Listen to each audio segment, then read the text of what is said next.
We are ready, Madam President. All right. Good afternoon. The time is 5 p.m. on February 2nd, 2022, and this meeting of the District of Columbia State Board of Education is now called to order. The roll will now be called to determine the presence of a quorum. Mr. Hayworth, would you please call the roll? Representative Gasoy. Present. Representative Chang. Representative Wattenberg. Representative Wattenberg. Representative O'Leary. Here. Representative Parker. Present. Representative Thompson. Representative Reed. Present. Representative Patterson. Present. Representative Lopez. Present. Representative Johnson. Representative Johnson. Representative Bernstad. Present. Representative Sutter. Present. Madam President, you have quorum. All right, thank you. A quorum has been determined and the State Board will now proceed with the meeting. So we'll start with our leadership report. And first, I just want to thank you all.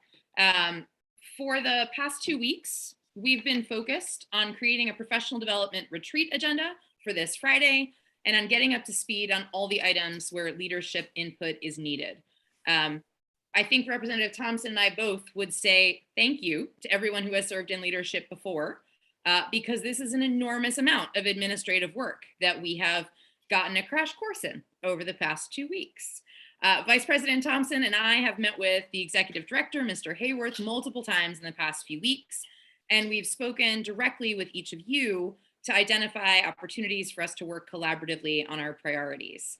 I also know the Student Advisory Committee is putting out a survey about work to be done, and so got a chance to listen in on part of that meeting as well. So I'm very excited that, that we'll be able to incorporate that as well. As part of our work, we've created an agenda for our retreat on Friday that will begin to continue our professional development as board members so we can better serve the district's residents and meet our priorities. I'm also excited to share that we're restarting our monthly state board newsletter.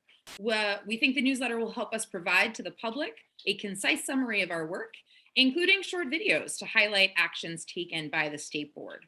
We think this will be a great opportunity for a new kind of engagement with our residents. And after our discussion of committees and priorities tonight, we'll be able to take a vote at our February meeting on the way our board will move ahead with our work for the next year. So there's a lot of exciting work in store. Thank you all for bearing with us over these weeks as we had calls and then follow-up calls and sometimes additional calls just to make sure we were on the same page with everyone. I'm going to turn now to our executive director for his report. Thank you, Madam President. Members, I only have a couple quick things to as reminders for everyone. If you have not already completed the e-drive or the driver's information for our e-risk system, please do so as soon as possible. As a reminder, if you drive to any meetings in your official capacity as a state board member, you need to fill out the information related to the e-risk system. If you have any questions, feel free to just email me directly. The next thing that I wanted to note is that we are approaching financial disclosure season. I actually just got the email about 20 minutes ago for all the admin parts of it that I need to take care of prior to getting it to you. But in the coming weeks, you will be getting emails from me as well as from the Office of Campaign Finance and BEGA related to your filings for financial disclosures. A reminder that all elected officials are public filers, and so that information is filed publicly and is publicly available once it is filed. And if you have any questions on that, certainly let me know. Thank you, Madam President. Thank you, Mr. Hayworth. Do members have any questions about that report from the executive director? Mr. Parker. Thank you. Less a question and more a flag. I recall last year there was a glitch in the system where some members' reports were not readily available to the public, and it appeared as though I believe President Sutter, myself, and maybe 2 other members hadn't filed. So just want to raise that as a flag to get ahead of it in case that's an issue this year. Thanks, Mr. Parker, for raising that. Yeah, I think there was a problem with the search terms and how different members were coded as either elected representatives or staff. So we'll be sure we can check in on that before the disclosures go public so that all members of the public can see what they're looking for. Any other questions? All right, great. I'm now going to welcome our partners from OSSI, specifically Donna Johnson, Director of Accountability at OSSI, to provide an update for the board on the Accountability Addendum process. Ms. Johnson, you can begin when you're ready. Thank you so much, President Sutter. And thank you and happy 2022 to the State Board. It's so nice to see all of you again. Today, I'm going to talk about our 2022 Essa Accountability Addendum. And I'm going to go ahead and share my screen and share the presentation materials if that's okay, Mr. Hayworth. That would be great. Thank you. Okay.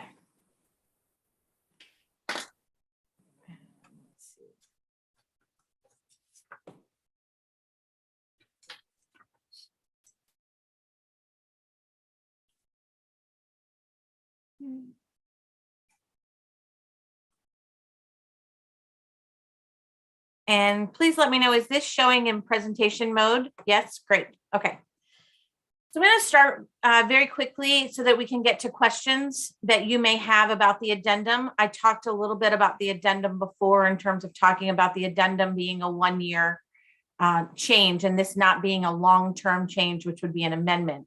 So today what I'm going to do is I'm going to review just to give a recap of what our current accountability status is, kind of set the bar for understanding what's required, where we are, what we have, what we know we don't have, and then give an overview of the accountability addendum, both the template of what's available, as well as DC's approach to using that flexibility that has been provided to be requested by USED. So a quick overview in terms of the requirements under Essa for accountability and for the limitations that we know. So quick overview. This may look familiar to some of you. If you recall, last December, we were also looking to submit an accountability addendum. And we have the same 4 areas rather, that are able to be revised through this addendum that were addressed last year as well. There are changes in the way in which we can address those, but I just want to recap what those areas are.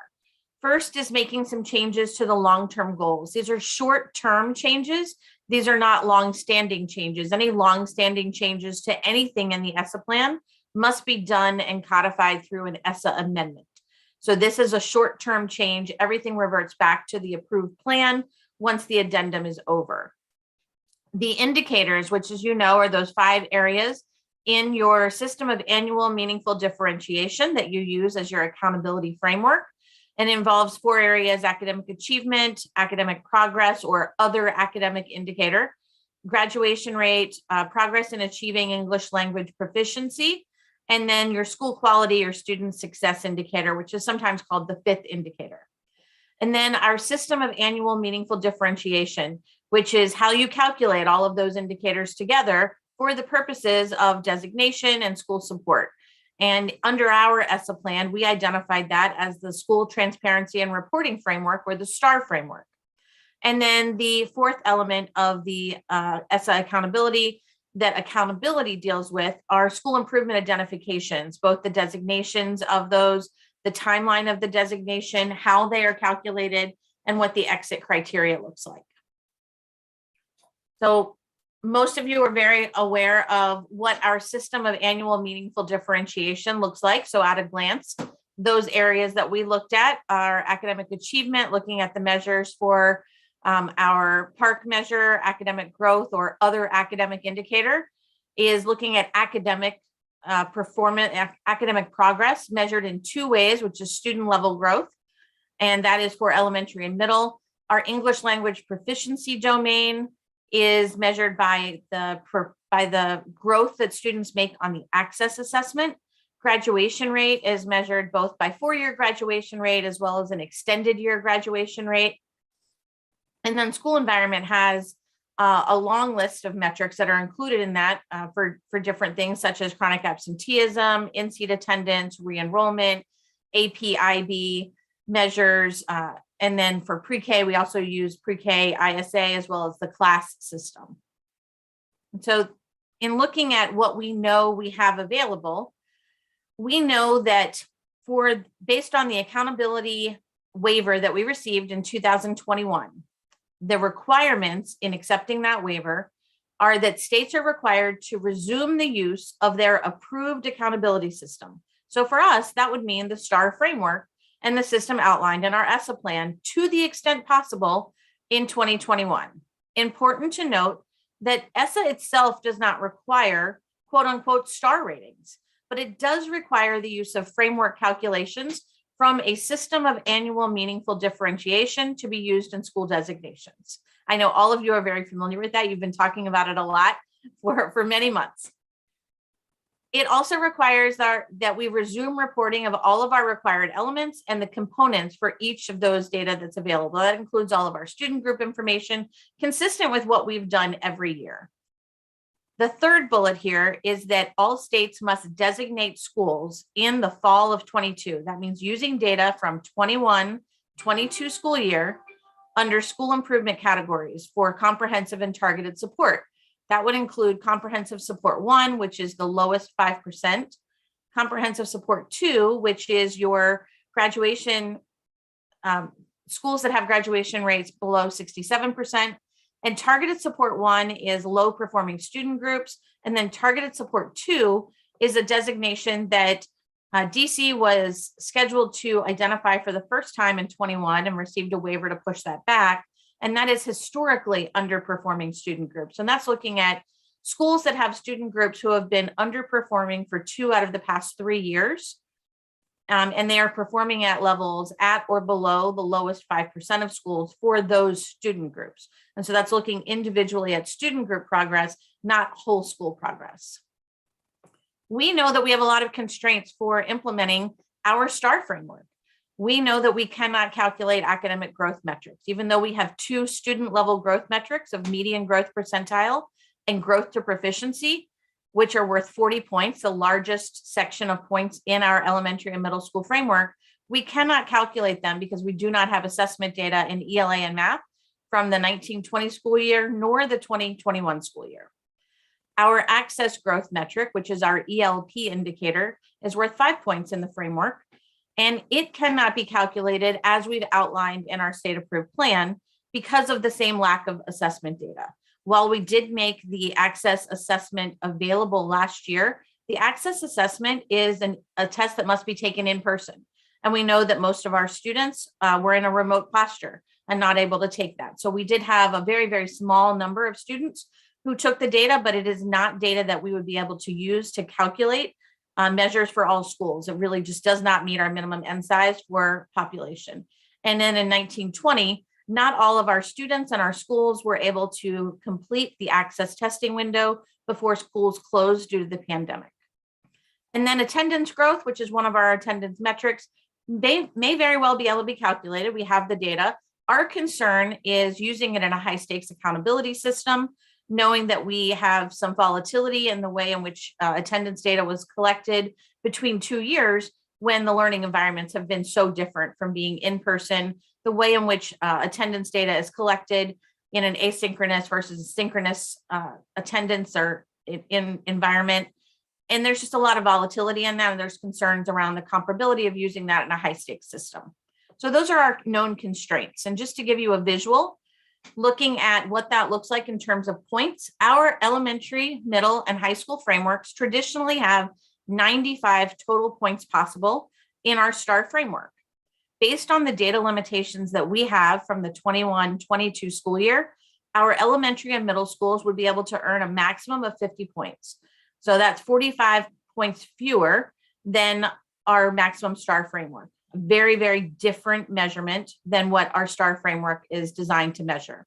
Our high school would have a majority of those points available. However, we would not be able to make the same calculations for elementary and middle. And the very nature of Essa is that you are measuring comparable measurements across all schools, and we would not be able to do that in terms of implementing the framework for elementary and middle in the same way. So what does that mean? So a couple of things we know that we needed to make a decision. And so what we decided was that in the fall of 2022, we will calculate and report all possible accountability and report card metrics. However, we will not calculate STAR framework scores. We know that we cannot calculate our STAR framework scores in the manner in which the framework was designed, and to call them STAR framework scores or to identify them as STAR framework scores would misrepresent the data and undermine the integrity in which the system was designed. So in order to hold true to the way in which the system was developed, the way in which it was voted on and approved, we will not be calculating STAR framework scores. So what does that mean? That means that we need to look for some flexibility from the U.S. Department of Education in order to align with and meet our federal requirements. And so what we intend to do is to apply for flexibility through their accountability addendum. That means that we will develop an alternate methodology for calculating the annual meaningful differentiation. So we will have to look at how we can use the available data as well as historic data to be able to evaluate those schools who meet the classifications for designation for school improvement and support.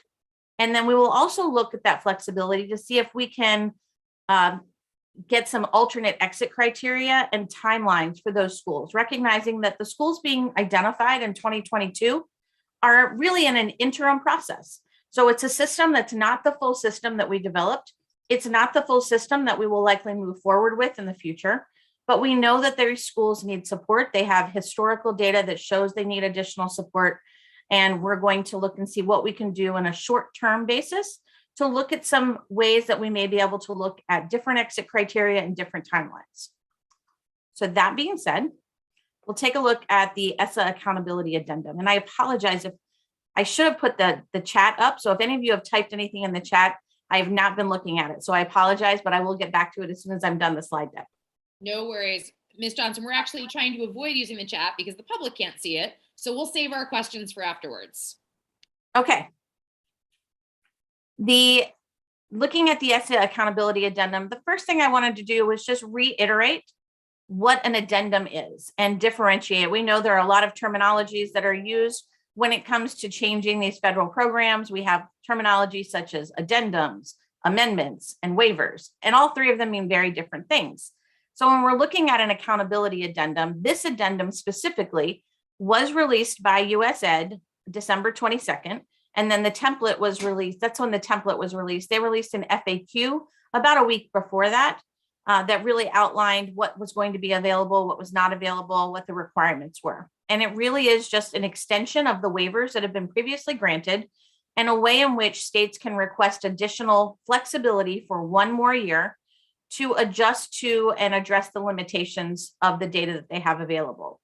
The process for submission of this is that USED has requested these submissions by March 7th so that they can turn them around and provide a timely response to states that we would then be able to give to our schools so that they are aware of how they will be evaluated and measured in the fall of 2022, which is using 21-22 data, which we are more than halfway through that school year.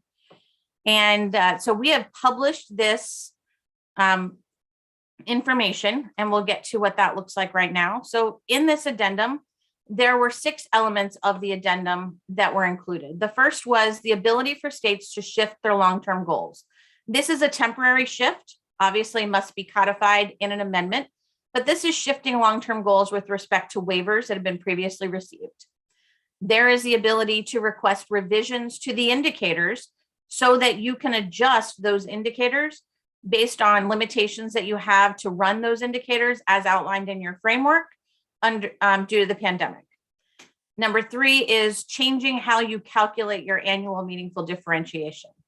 And so this is allowing a state to say, hey, we can't run the system that we outlined in our Essa plan, but we're going to suggest that we calculate annual meaningful differentiation for this 1 year in this manner. That then allows you to revise the methodology that you use to identify your comprehensive and support schools, to change the timeline, both for the schools that are currently designated, as well as the timeline and the exit timelines and criteria for schools that may receive a designation in 2022. So those were the things on the table in the addendum. And here's how DC is approaching those elements. In the long-term goals, DC is proposing to take advantage of the flexibility provided and request to shift the academic achievement and the English language proficiency, which for us is our access growth goal, forward 2 years, which is reflective of the 2 years of waivers that we had in those 2 areas. Our graduation rate goals would not be revised because we've not had any impact of those on the waiver. They were not waived. We had consistent reporting and consistent designation reporting related to graduation goals. The second element would be the current school designation timeline. So in 2018, we first identified our comprehensive support 1 schools. Those are the lowest performing 5% of schools. Year 1 of that designation was the 18-19 school year. Year 2 was then the 19-20 school year. That was the first year in which the pandemic was impacted. And we received a waiver from both assessments and accountability in that year. Year 3 of that timeline was the 2021 school year. Again, DC received a waiver for accountability and assessment of that year. And then the year 4, which was a possible extension for them, was the 21-22, this current school year. This accountability addendum gives us the opportunity to request to incorporate the 2 years of waivers as years that do not count towards their timeline of further escalation, recognizing that there were challenges that they were overcoming, not able to implement the full scope of improvement plans, and taking those 2 years out of the equation before a school that is identified as comprehensive support 1 may need to be escalated for more aggressive improvement structures. And so we are proposing the following timeline where we're taking out the 1920 and 2021. Those were our waiver years. And you can see what the new timeline would look like.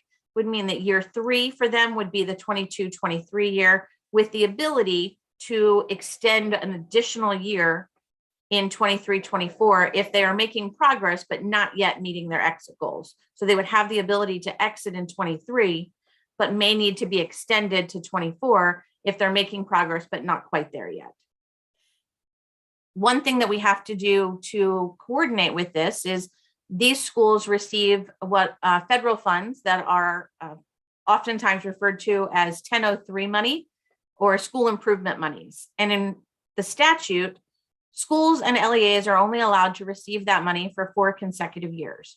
So USED offered states the opportunity to request a waiver for that 4-year process so that we could ask to extend the timeline for allocating funds to these schools to match our new timeline, since that would extend it for 1, possibly 2 more years.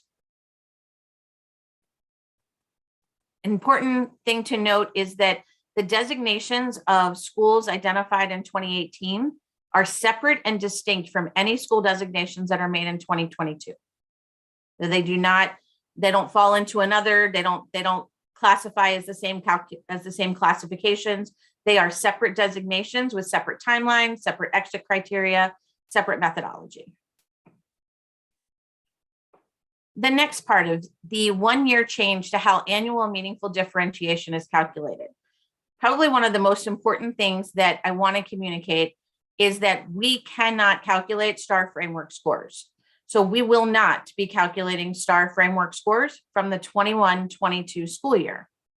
That being said, we still need to calculate an annual meaningful differentiation, which means we will be using the available metrics that outline with the criteria that are required under Essa. And in areas where we do not have those available data, we will look back to historic data. For example, our ELP progress, our access growth measure.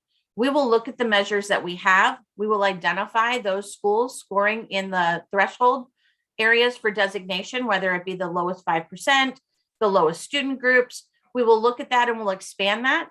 And then we will add back in historic data from access growth to look and see how those schools were performing and serving their English learners, to make sure that we're not ignoring that component of the Essa framework, that we're incorporating those historic data, and then using that data in combination with the available data to identify who our bottom 5% are. So it's not going to be a STAR score. It's going to be a set of measures and some historic data that we're asking flexibility to use for this one time.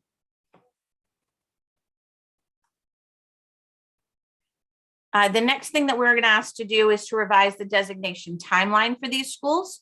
And so we have 3 different designations that will be impacted by this request. Those are our CS1, our TS1, and our TS2. That's you see on the chart here, the comprehensive support 1, which is the bottom 5%, our historically underperforming student group schools, which is our TS2, and the underperforming student group, which is based on a single year of data, is TS1.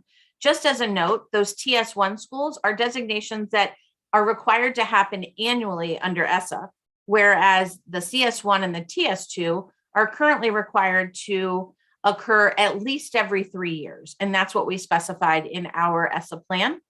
And so what we're looking to do is to make some revisions to that timeline, so that while we have to designate in the fall of 22, that would be their first designation year, we're looking to make this a shortened designation window. And we're looking to change the way in which we're looking at indicators, so that we're looking at indicators reflecting more of a leading indicator, and looking at that to say, okay, these schools are showing improvement on what are considered leading indicators in school improvement that then ultimately result long-term in student outcomes. And so looking at this will give us an opportunity to use available data without relying on student achievement scores, without relying on academic growth, which we cannot calculate, but it still allows schools to have a targeted focused support on something that will have an impact on future student performance. And that is something that we have to request flexibility for, because that is outside the construct of the current plan and the current law. And last but not least, the timeline for the addendum, waiver, and accountability. So January to February is where we are developed the addendum and the waiver, talked about what was coming with stakeholders. And then today we published the addendum. You can find it published here at this link, which is on our Essa page of the OSSE website. We are accepting public comment for 30 days. And that public comment can be sent to DC School Report Card at dc.gov. We're accepting public comment through March 2nd. We will be sharing information with stakeholders, giving presentations, putting other information up on our website. March 7th is the timeline in which we will submit that addendum to USED.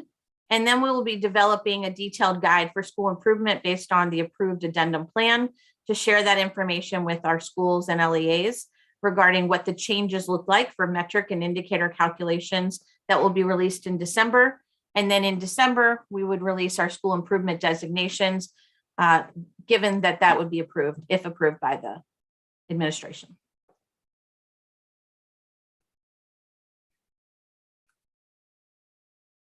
And I think now I can stop my screen share and address any questions that you have.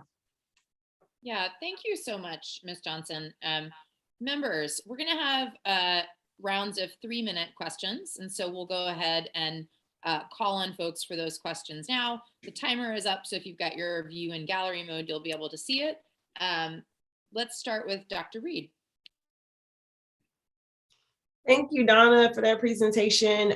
Question for C1, the comprehensive schools, it says 5%, but you can do more. Can you give feedback as to why does DC stick to the 5%? And then if more were included, and not for the addendum, I'm just asking for general information purposes. If more were included, would that mean we were splitting the pot of federal support funds? So yes, to answer your question, the federal support funds are a flat amount that then get divvied up among those schools. So if we identified more than 5%, then we would be allocating fewer dollars in support to those schools. Generally, what we've done is we looked at that 5% as a threshold and then looked at the amount of money that was available and tried to divvy that equally across the schools to give them that opportunity. And the 5% is what we outlined in the Essa plan to have some flexibility around whether we wanted to identify more. I think would be a discussion to have based on the data that was available. I'm not sure that this year would be the year we'd want to pursue that. But I think looking forward and looking at how the supports could be structured might be something to think about in the future, and certainly something to gather more information about and think about what the ripple effects might look like for that. Oops, that's all I got. Thank you. Thanks, Dr. Reed. Dr. O'Leary.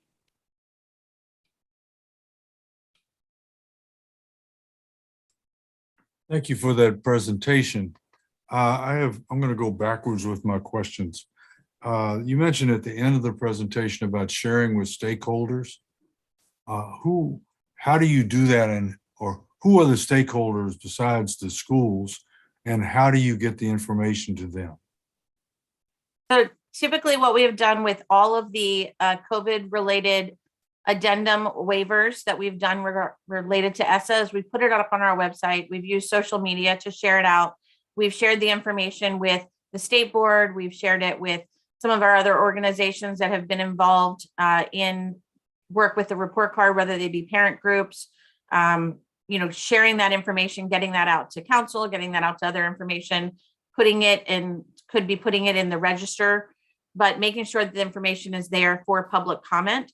It's not a situation where we do roundtables of parent feedback. This is really an addendum in which we're looking for limited flexibility around a very nuanced methodology mechanism. And it's not redesigning a display system. And so this is not something that is like building a parent-friendly portal, but this information we've shared through the normal channels that we share any regulatory change. The reason I ask that is the normal channels leave out a vast number of parents because they're not they don't have computers, and they're not looking at OSSI's or the mayor's press conference and things like that. That's why I asked that. But if you're going to talk to the people themselves, then there has to be a hands-on kind of communication. But I have another question. I really appreciate the things that you said about the school designation. That looks like it's a very positive aspect of the addendum that you're submitting. What about the exit criteria? One of the things that we did pass was that we're not satisfied with the PART test as something that should be given, but also that any standardized test should not be, that there should be other ways to weight that part of the rating, whatever the rating is. So how can you change the exit criteria? And you've got 25 seconds. Yeah, so under federal law, we cannot waive the statewide assessment. That's probably the easiest answer I can give to your question, is that is not a flexibility that is available under an addendum. But it doesn't have to be just one assessment though, does it? Correct. Exit criteria is the criteria that's established in your school improvement plan, meaning for example, if you wanted to say, I want to improve my chronic absenteeism by 3% each year, that is one element and one metric of exit criteria that you could establish.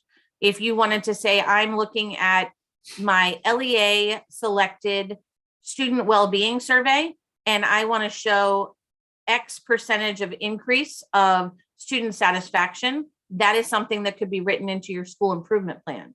And when we look at exit criteria, we look at the goals that are established in that school improvement plan.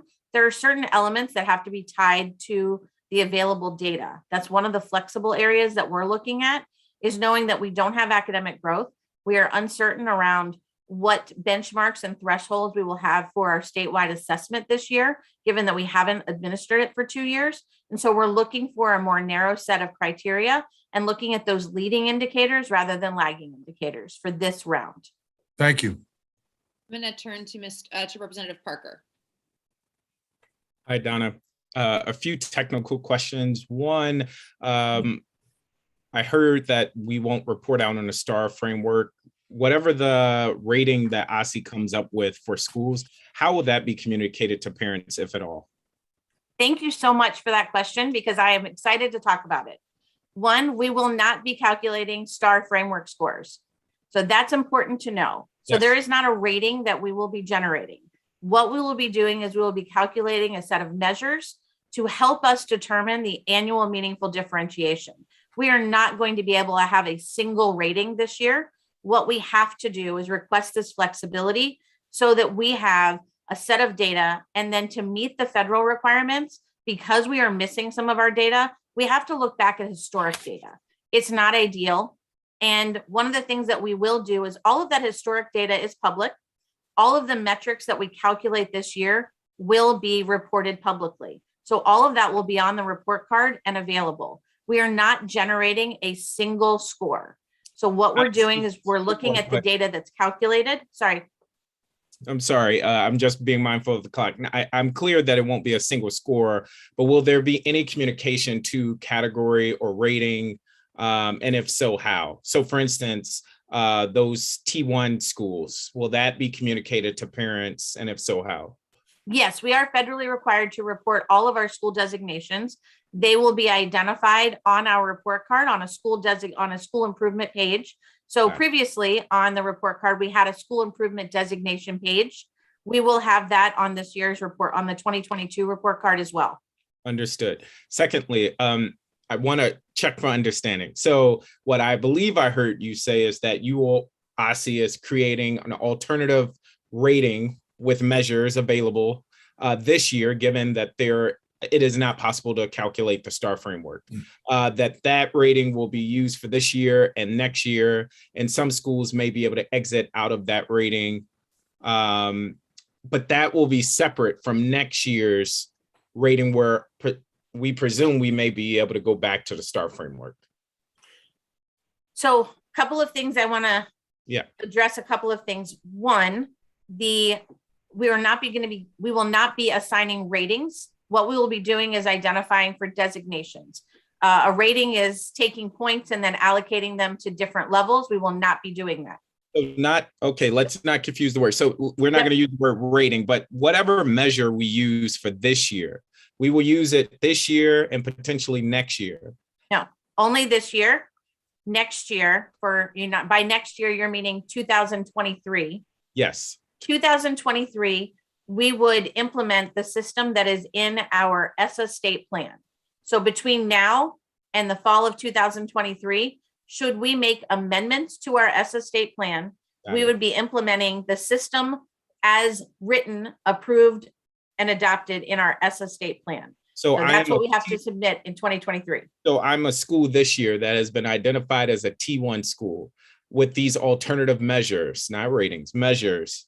What I saw in that chart was that even next year, those alternative measures could be used to justify those T1 schools remaining under that classification, as well as used to justify exiting out of that classification. Yes, this is considered an interim or a short-term designation cycle. So it's not looking at the whole accountability framework. It's looking at specific leading indicators with a targeted improvement plan that may include measures outside of an accountability framework. Currently, our CS1 schools utilize measures outside of the accountability framework as a part of their improvement plan. Most of our CS1 schools have student well-being or student climate surveys. They have information about local assessments that are a part of their progress, and they have to demonstrate progress as outlined in an improvement plan. Thank you. Yep. Thanks, Representative Parker. We are having some timer issues, so I'm going to come to Representative Chang next, and we'll see how we do on getting the timer up and running, but we'll try to keep things moving as best as possible. Representative Chang. Thank you, Ms. Johnson. Would you speak on and elaborate on how these updates may affect our proposed revisions to the framework from our last meetings? They have no impact whatsoever on proposed revisions. An addendum is very separate than an amendment. Great, thank you. I yield my time. Well, that was easy. Thank you, Representative Chang. Let me come next to Representative Gasoy. Thank you. Many of my questions have been asked. Thank you to my colleagues. I was wondering, hi, Donna, thank you, first of all. I was wondering, is there a process for how the public comment is going to be considered? So I'm just curious, I know there's this public comment period. So what happens with those comments? So when we receive those comments, we review the comments, read through them, and look to see if there are changes that we believe should be made. Typically, what's required under the Essa, whether it be a waiver or an addendum, is that the state education agency has to explain in their letter to US Ed how they reviewed the public comment and if or where they incorporated any of the recommendations related to public comment that was received. And then you also include all of the public comment with your submission to US Ed, and you post it up on your website as well. Great, thank you. And then I was wondering, okay, so one of the indicators, the leading indicators you mentioned is chronic absenteeism. And one of the things that I've been hearing, especially from our high schools, is that a lot of students are not coming to school for various reasons. And some of them are actually like missing, but some of them are, it's just, there's a lot of, alternative things going on. I just am flagging that, I guess, as I don't know how accurate that is going to be in terms of looking at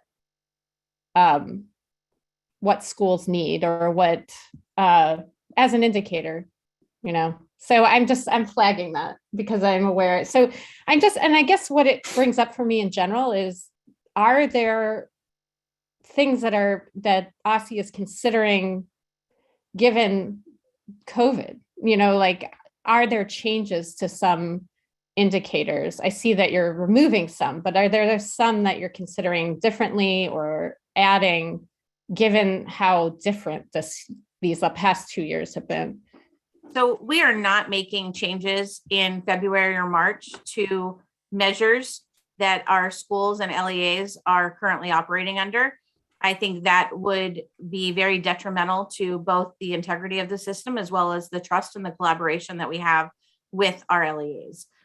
They're under a world of stress of things that they are doing in terms of meeting the health and safety and the education of their students. And we want that to be the first thing and the primary thing that's on their mind and focus throughout the whole time.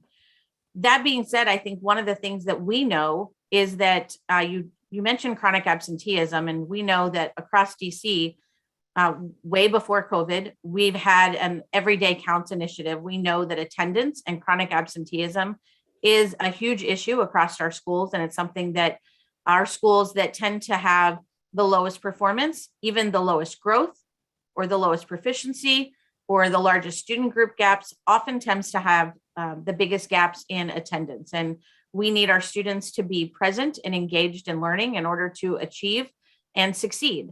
And I think that's an area that's looked at through researchers across the country as a leading indicator of student performance, and is one area of many that schools can look to address as leading indicators. Thanks, Ms. Johnson. We're still having timer issues. Vice President Thompson is keeping our time in the interim. So if you keep your eye on the chat, she'll give you some warnings, but we'll move to Representative Wattenberg. Hi, thank you, Donna. That was very helpful.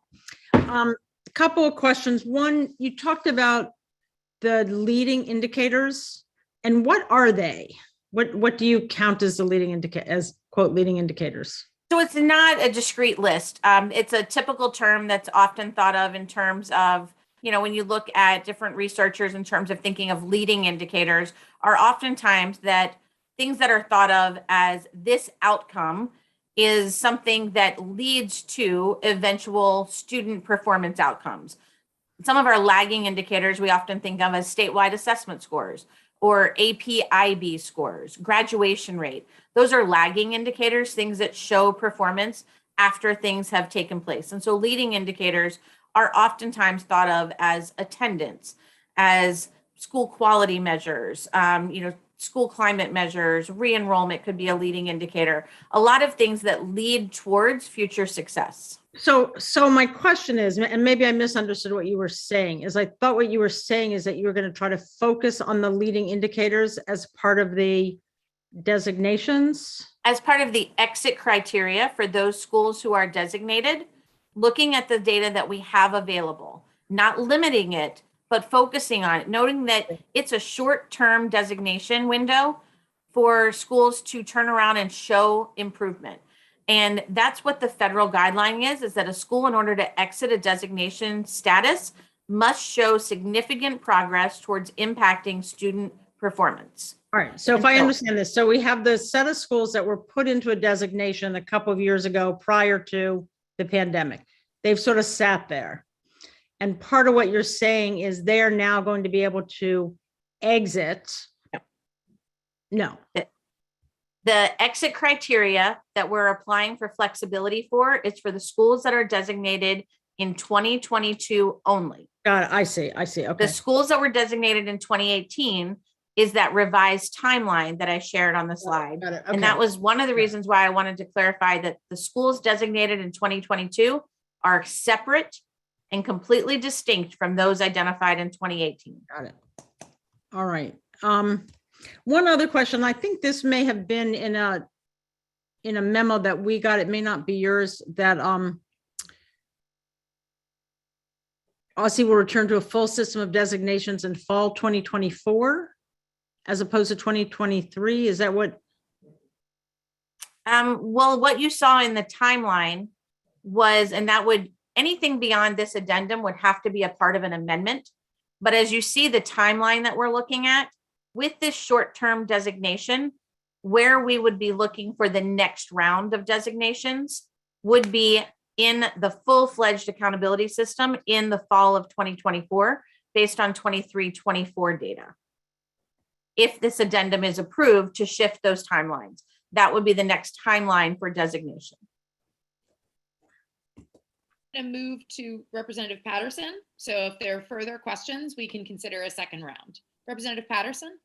Yes, and it's kind of like a follow-on to Representative Wattenberg, because I really appreciate first and foremost of you telling us the difference between an addendum and an amendment. And it would seem that our resolutions are going to be an amendment to the whole process. I'm trying to find out, have you guys started to think about the timeline in which we will start the engagement to look at that, since we are talking about timelines, what your capacity may be at your organization at OSSE to engage us on those? Thank you so much for that question. It is definitely something that we are thinking about. It's something that I personally have been anxious to get started on for 2 years now. But right now, the first thing in front of us is the addendum. And so we need to focus on having the addendum, getting the addendum out, and then we look forward to doing engagement. As you heard Superintendent Grant say, we look forward in the coming weeks to doing this, but our first primary focus is getting the addendum out the door, and then we'll be able to look forward to 2023. Thank you so much. Vice President Thompson, I think that makes it your turn. I really have one question, so I doubt I need a full 3 minutes. I'm curious if, given you normally have the score, I think you said out of, I can't remember how many points it was out of, but this go around you only have 50. Have you considered any changes to the weights, especially in the academic measures, to try to come up with something that'll just tell you more about this year, given, So what will happen Yeah. is not shifting the weights per se, but dividing it out of 50 points instead of 95 is what we'll be looking at for this interim calculation, which is not a full accountability framework, which is why we need to look at historic data to add to that.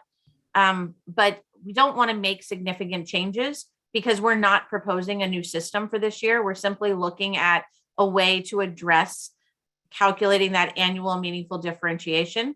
We want to wait and do full stakeholder engagement, make the amendment to change our accountability system. We are not making a STAR framework light. We are not doing, a new framework per se. We are simply doing the calculations and using both the current data as well as some historic data to identify the schools as required to meet our Essa requirements.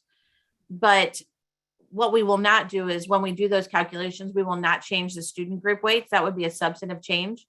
That would be something that would impact and would have been something that schools deserve to know before the school year started, not something that they learn about in March. Thank you. Before I go to some second round questions, because it looks like there are a few and we're still in our time frame, I just want to take the president's privilege of my round of questions for 3 minutes And I actually just want to make some statements and check that I have understood correctly the presentation. So, Ms. Johnson, you said that this year is what we're looking at is a 1-year addendum, which is not substantive changes to the Essa framework, but is rather adjustments based on existing data or lack of data due to COVID, including how we designate schools for the required support designations under Essa. That is all correct. Okay. Second, there will be no rating summative score given to schools in 2022 under this proposed addendum. That is correct. Awesome. We will, though, have a list of schools that fall into comprehensive support 1, comprehensive support 2, targeted support based on the available current data and any historic data that helps OSSI determine which schools fall into this new designation of supports. Correct. Cool. Schools that were identified in 2018 have been given 2 more years to work towards their exit criteria, including being allowed to expend the funds that were dedicated to them if they were comprehensive support 1 schools. That is what we're requesting in the waiver, and the addendum allows us to shift the exit timeline. And that's only for CS1 schools Only that for were CS1 identified in schools. 2018. Okay, so those are the schools that received that 1003 money. Correct. Great. One more thing I just want to make sure I state and get right, which is that the public can comment on this using the email. I've put it on Twitter. It's in our assembly documents between now and March 2nd. That is correct. And all that public comment will be reviewed and then also published alongside the addenda. Correct. Cool. Then I have one question with my minute that's left. Is there any additional support OSSI is planning to give schools that were designated in 2018 that now have this 2 more years to get out of their designation? I think that's one of the things that we are continuing to talk about internally in terms of one of the things we do is annually we have presentations and review of the progress that are being made, as well as the school improvement team meets with, in this case, the DCPS school improvement team and looks at progress that's being made.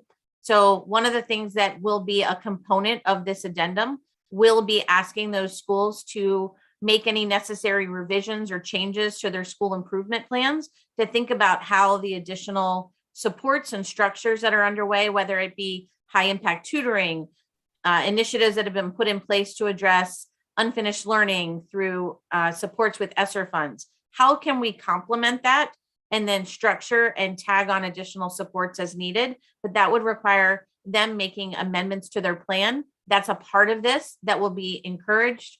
We can't require it. We can encourage them to do that and help them and guide them through that process so that we're targeting the supports to meet the needs that they are identifying currently in their schools.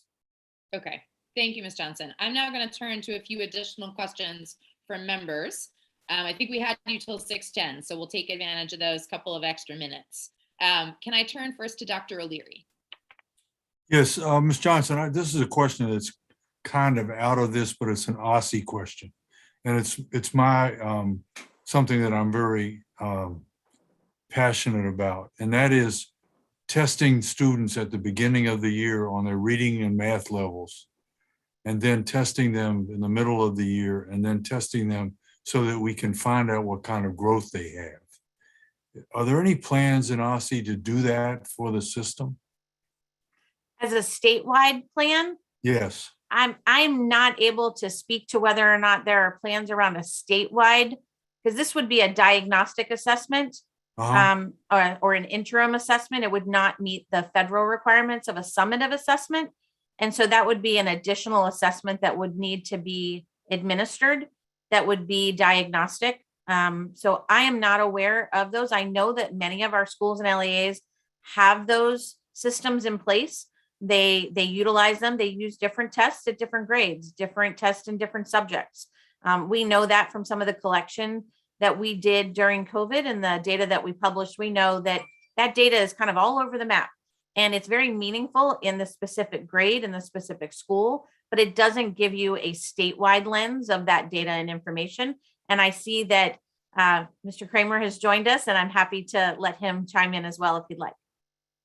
Donna, you can call me Evan. Everyone can. Hi, everyone. It's good to see you, and thank you for the question. I would just say with a through course, we're doing a couple of things. One is that we, on our assessment team, that's in our division's purview, is looking at what practically it would take to move to a through course model, and could we even do it? There are a bunch of considerations around that, so I wouldn't want to make any promises about ever putting that in the state system. And there's a couple of reasons for that. Number one, as you mentioned, assessing growth throughout the year is obviously a good ideal. However, with student mobility, the way it is just higher in the district by virtue of the specific features of our jurisdiction, that's a real risk to measuring growth throughout the year, as you all know. So it comes with costs. It's something we are going to be researching, but I would be really cautious about using it in a high stakes accountability system. So I just wanted to put that out there as well.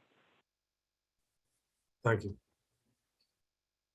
Come to Representative Wattenberg. Hi, thanks. So I want to go back, and to some extent it's a follow-up on Representative Thompson's question, which is, so we have the existing metrics that are still usable now that we're using to create the meaningful differentiation, and then this historic data.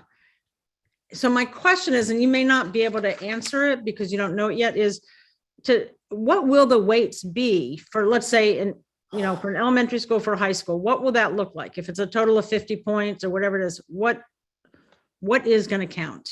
How much will be proficiency? How much will be attendance or something else? Yeah, absolutely. All of you can actually see that right now. So if you look at this, the STAR brochure, I know that's a resource that you guys have used before, and it's something that we've actually included a graphic visualization of in our addendum itself. So if you look at the addendum that is available on OSSI's Essa page, and the link is there in the chat, we actually have a chart that shows what the proportions look like for each one of the Essa domains.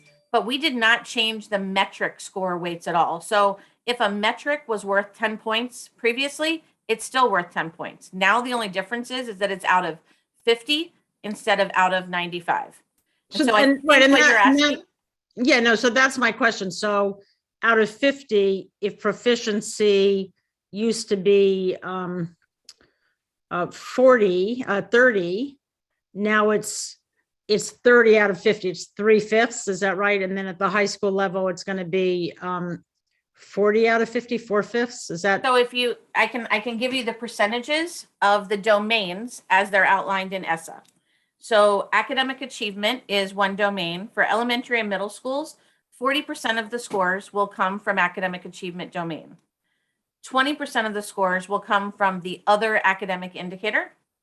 40% of the scores will come from our school environment or our school quality and student success metric, recognizing that we do not have an ELP. That's why we're using historic data to look at that progress. At the high school level, that means that approximately 17% of the weights will come from academic achievement. 39% will come from the other academic indicator for high schools. That means those are looking at your college career readiness measures, including your approaching standards, your SAT, your AP, your IB. The school environment section, which is the school quality and student success, is 22% of the total weights. And graduation is 22% of the total weights. And that's the distribution under the available metrics. However, we weight student groups, and we calculate a combination of student groups to get a score, and then we look at historic data. So it's not a single score. It's looking at the calculation of all of those metrics, looking at the student group performance within each of those metrics, and then looking at the historic data, especially for English language proficiency. So we're not changing any weights. Well, Representative Wattenberg. Okay, I'll pass. I'll pass. Yeah, I'm going to come to. I'm very confused, but that's all right. Okay.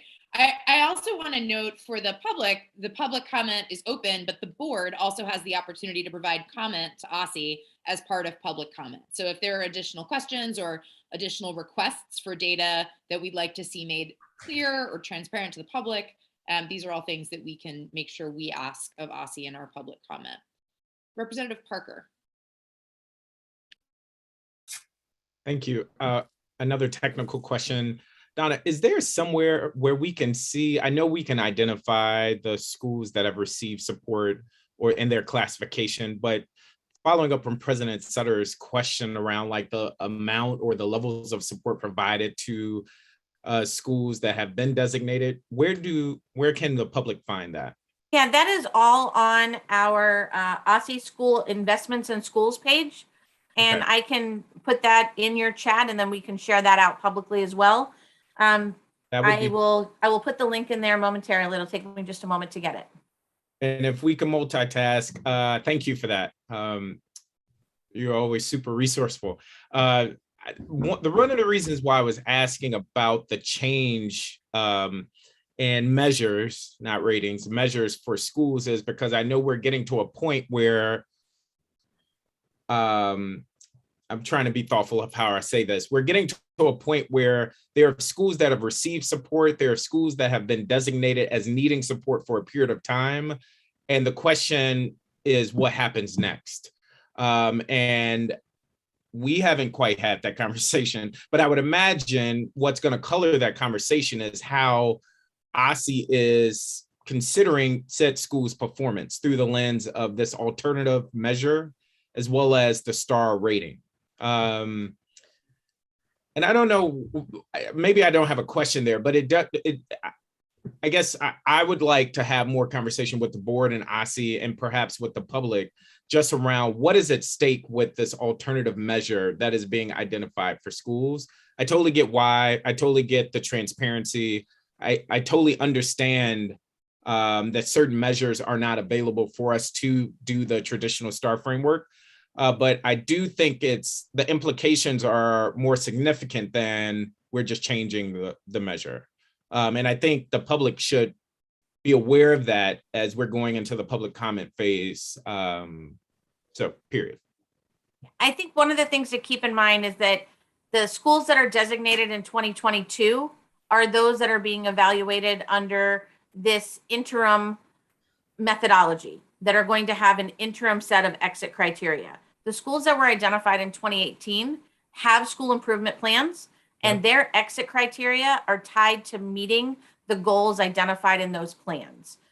Additionally, their exit criteria also involves no longer being in the bottom 5% when the framework and the accountability framework is run the next time. So that may be 2023. For some schools, if they're showing and demonstrating progress, but not yet meeting their identified goals, they may be able to be extended to 2024, and then they'd be measured by that complete framework.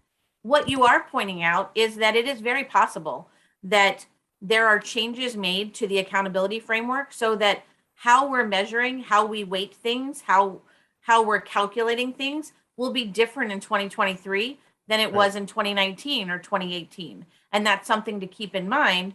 But then that's why you look at those individual metrics within the plan. So it's not just a single factor that you're looking at, but it's multiple factors to show that they're making significant progress towards improving student performance. Thank you. Super helpful. Thank you. Yeah, I'm going to come to Representative Bernstad next. Hi, Ms. Johnson. Thank you so much for your presentation. I just had a quick question about the classifications.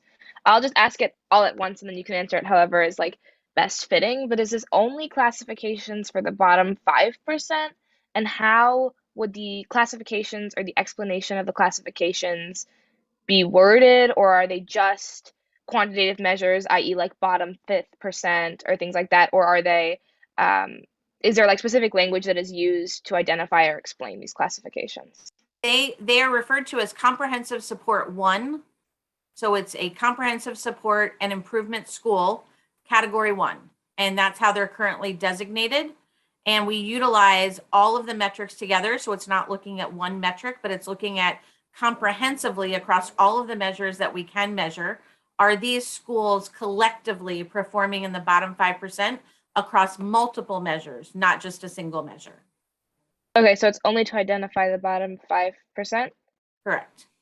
And is there any like explanation with this classification? I'm just wondering, like a brief explanation that goes along with the classification when these data are presented about what it means for a school to be in the bottom 5% when they're available, like when this information is available to the public, or that information is released in December.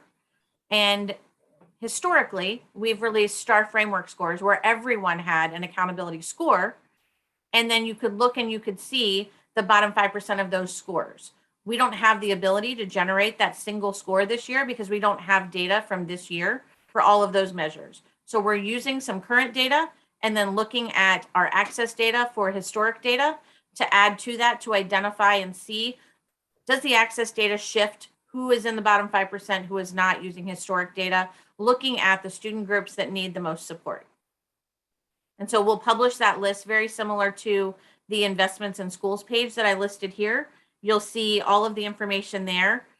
You'll be able to see the designations. They have to develop a plan, do a needs allocation, a needs assessment of the school, outline what their improvement plan looks like. And then there's a series of monitoring visits and evaluations and review of data, allocation of additional funds to help, and then monitoring to make sure they're implementing that plan, and then looking to see what data comes back to support that they're making progress. Okay, got it. Thank you for that clarification. Representative Gasoy. Thank you. I was wondering if there are specific areas around which you would like public comment? Like, are there areas that public comment would be most useful to OSSE at this point? I think at this point, it's just, if there are public comments, if your questions, suggestions, things that you would like to see different, things that you need additional clarification, information, reflective to the template. And I think that's the biggest thing, is that the public comment, the most helpful public comment, is reflective to the components of the template. I know that there are a lot of thoughts and views and suggestions around implementation, how to target supports, how funding might be allocated, but that's outside the purview of the template for the addendum. And while we appreciate that, that's not going to be the most meaningful public comment during this open comment period. Certainly happy to have them, but it won't impact the actual narrative of the addendum. And so I think that's meaningful to say. Doesn't mean that we don't want it. We certainly do. But the most meaningful feedback that impacts the addendum is relative to the template that's provided by USAID. Thank you. Any additional questions from members? All right, then I'll use my leadership prerogative one more time. Ms. Johnson, thank you again for all that you've answered already. The one thing I just want to, again, voice over for the public and ask sort of a sideline question about is, you mentioned that the addendum is currently top of mind for OSSE. The deadline for this is March 7th. And so while you have received the state board's resolution, focus on any future amendments to the Essa plan will come after this addendum has been submitted and is off to the races with Ed. So we should expect that further engagement on any future amendments will happen sometime after March 7th. Is that accurate? I don't want to put a timeline of March 7th. Maybe we'll be able to start engagement a little sooner than that, but I don't want to pinpoint us to March 7th, but I know that we need to get this out the door, get some of this underway before we can start rolling out what a timeline looks like for engagement. So I don't want to pinpoint March 7th. Sure.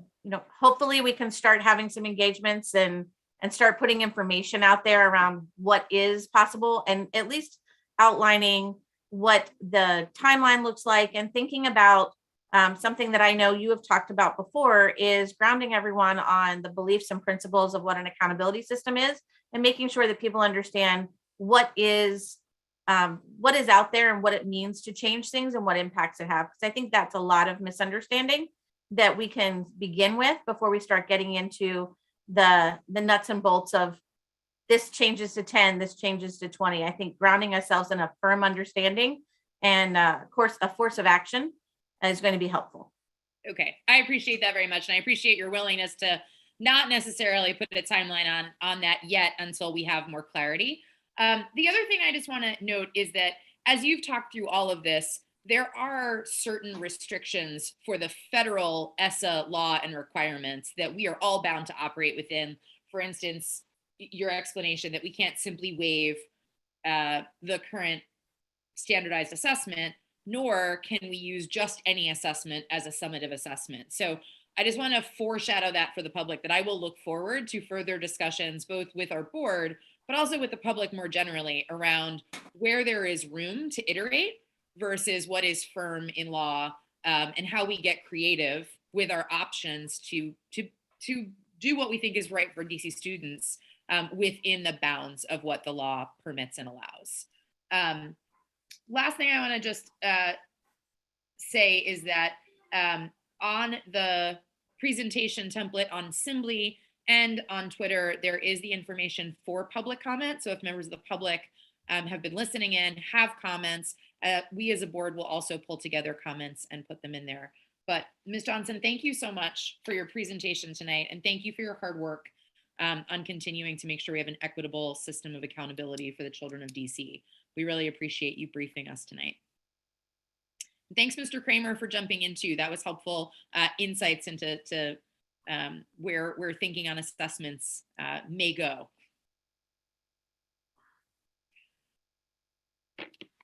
Thank you, everyone. Have a good evening. All right, colleagues, we get to move ahead in our agenda and we are basically on time, which is very exciting.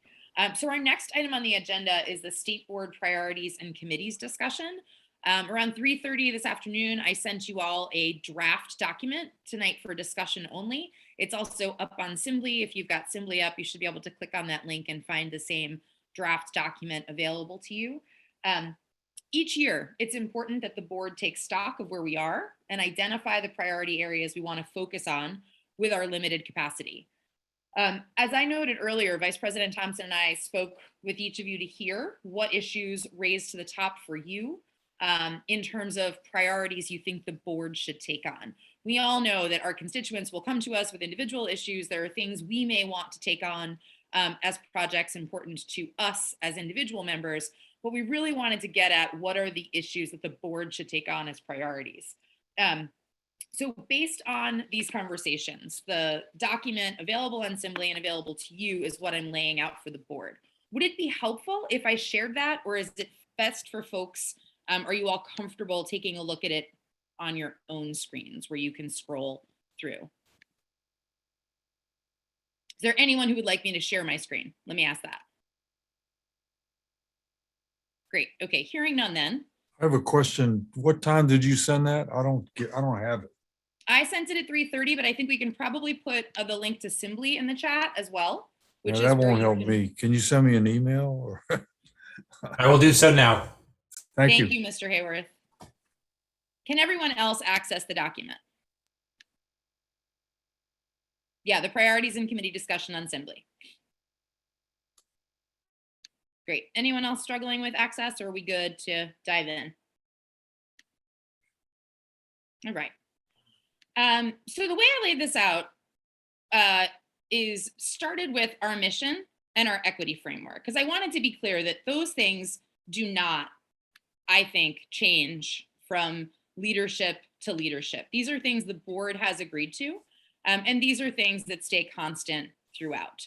So I think that the mission we have currently and the framework that the last leadership team, past President Parker and past Vice President Gasoy led us through, is still deeply relevant to the work before us, specifically the elements of the equity framework, where we're focusing on improving student learning and academic outcomes for students designated at risk, increasing representation of groups that have been historically marginalized.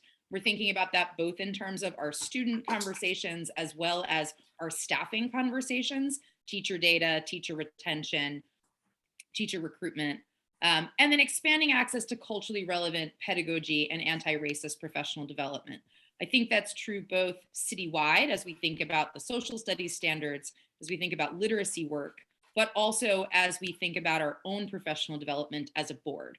What are we focusing on? How are we making that part of our own continued growth and development as leaders? What comes after the mission and the vision is what Vice President Thompson and I talked through as how we might head forward in the work. So one thing that is important to both Vice President Thompson and I is this notion that we've made commitments. And I really appreciated that Vice President Thompson had put it that way in a recent conversation. We've made commitments to certain work, and we need to see that through. So there is work that is already on the docket of the board that we need to continue and move ahead with. This is work on supporting schools and LEAs in COVID relief, both academic, social emotional, mental health. We know we've been hearing about facilities. There's a lot of aspects that go into that piece of work that we've already committed to, including how are we spending our federal ESSER dollars, both at the state level and at the LEAs. The social studies standards, we've been working on that since 2019, getting that across the finish line.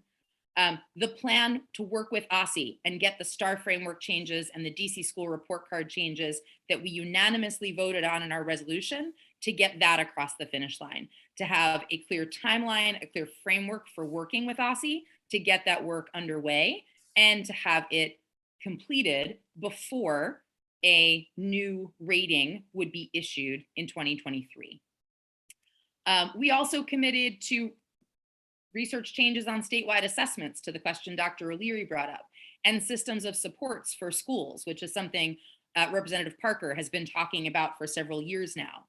We've got new commitments on literacy that Representative Chang has been leading work on for the past year, and that we'd like to try to highlight more clearly in the work of the board.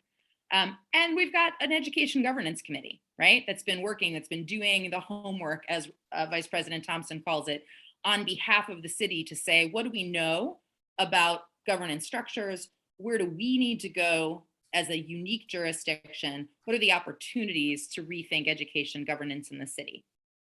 Statewide efforts to collect and publish teacher data and to improve teacher retention. This has been work that preceded even Dr. O'Leary's work on the board, but certainly has been something he's been leading on for the past several years. Then we have new work that we have talked about, but have not yet elevated to the level of priorities or commitments, and that we would like to do so in the year ahead. That includes exploring the profile of a graduate. We certainly had talked about this as a board before, but it's not something that's found a home in our work. To really understand, who are our DC students when they graduate? Where do they go? What are the elements of their schooling that have prepared them to get to that point? What are the structures and supports we as a board could be building in to our statewide programs to ensure that all of our students have the opportunity to graduate and move on to success in post-secondary life? And then finally, our sister agencies. And specifically, we know that our sister agency, the Office of the Ombudsman, has been working on a parent center, both a virtual and a brick and mortar center. And this is something we know will be of a huge benefit to all of the families that we represent. We want to be able to support that work and make sure that it gets across the finish line too.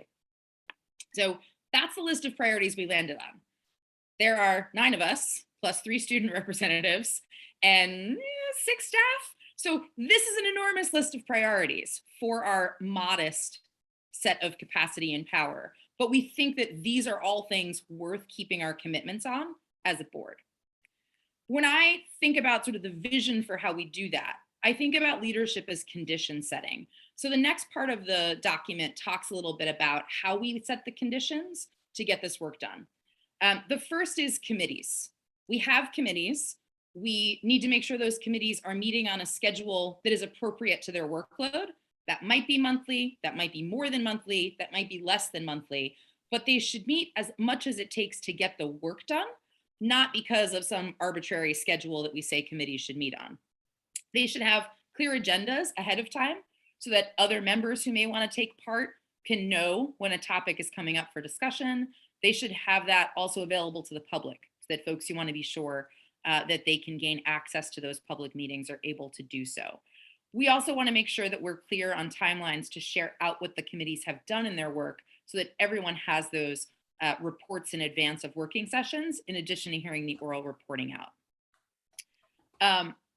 Second, when work has passed the board, right? So it's gone through a committee, it's come out in the form of a resolution or an adoption of a report.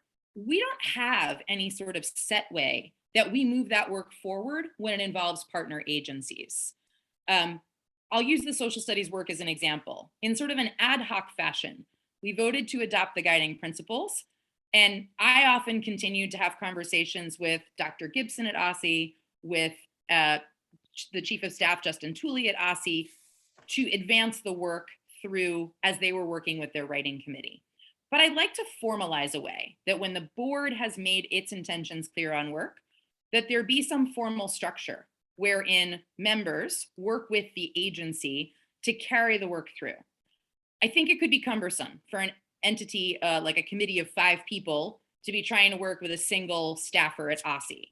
So thinking about making these smaller teams dedicated to the implementation of work with our partners, rather than being an ongoing standing committee of the board. So I talk a little bit about the interagency teams there, and you'll see 2 proposed interagency teams for discussion. Another idea is advisory committees. We created an advisory committee for social studies, bringing in members of the public for a set period of time to help advise on the work of the board, so that we weren't just making decisions amongst ourselves or holding one-off engagement sessions, but rather we had a consistent cabinet of advisors to help us. I suggest that we might think about this, especially for things like our ongoing COVID work. Are there ways we could use these temporary advisory committees to set the conditions that we can get the input we need to deeply engage the public and move ahead? 2 more things, then I'll be quiet and move us towards discussion. Full board meetings. We have a lot that goes on in our board meetings. We sometimes hear report out from other agencies. We report out on work. We generate new ideas. We hear from the public. What I hope we can do is be clear about what happens in public meetings versus what happens in committees or interagency teams, so that the public meetings really are a time for sharing out with the public and hearing back from the public, and the work, as it were, debating and discussing and figuring out and having dialogue on possible ideas, is happening in our committees or in our interagency teams. Those are still, the committee meetings are public. They are recorded, there are notes, they are available to the public, but they are times for doing work. And I feel so strongly about this as someone who sat on boards before, that the work happens in committees. And those full meetings are for decision-making and for sharing out, but that the work should be happening in the smaller groups and then presented up to the full board for decisions or sharing. We think the board needs to keep doing professional development.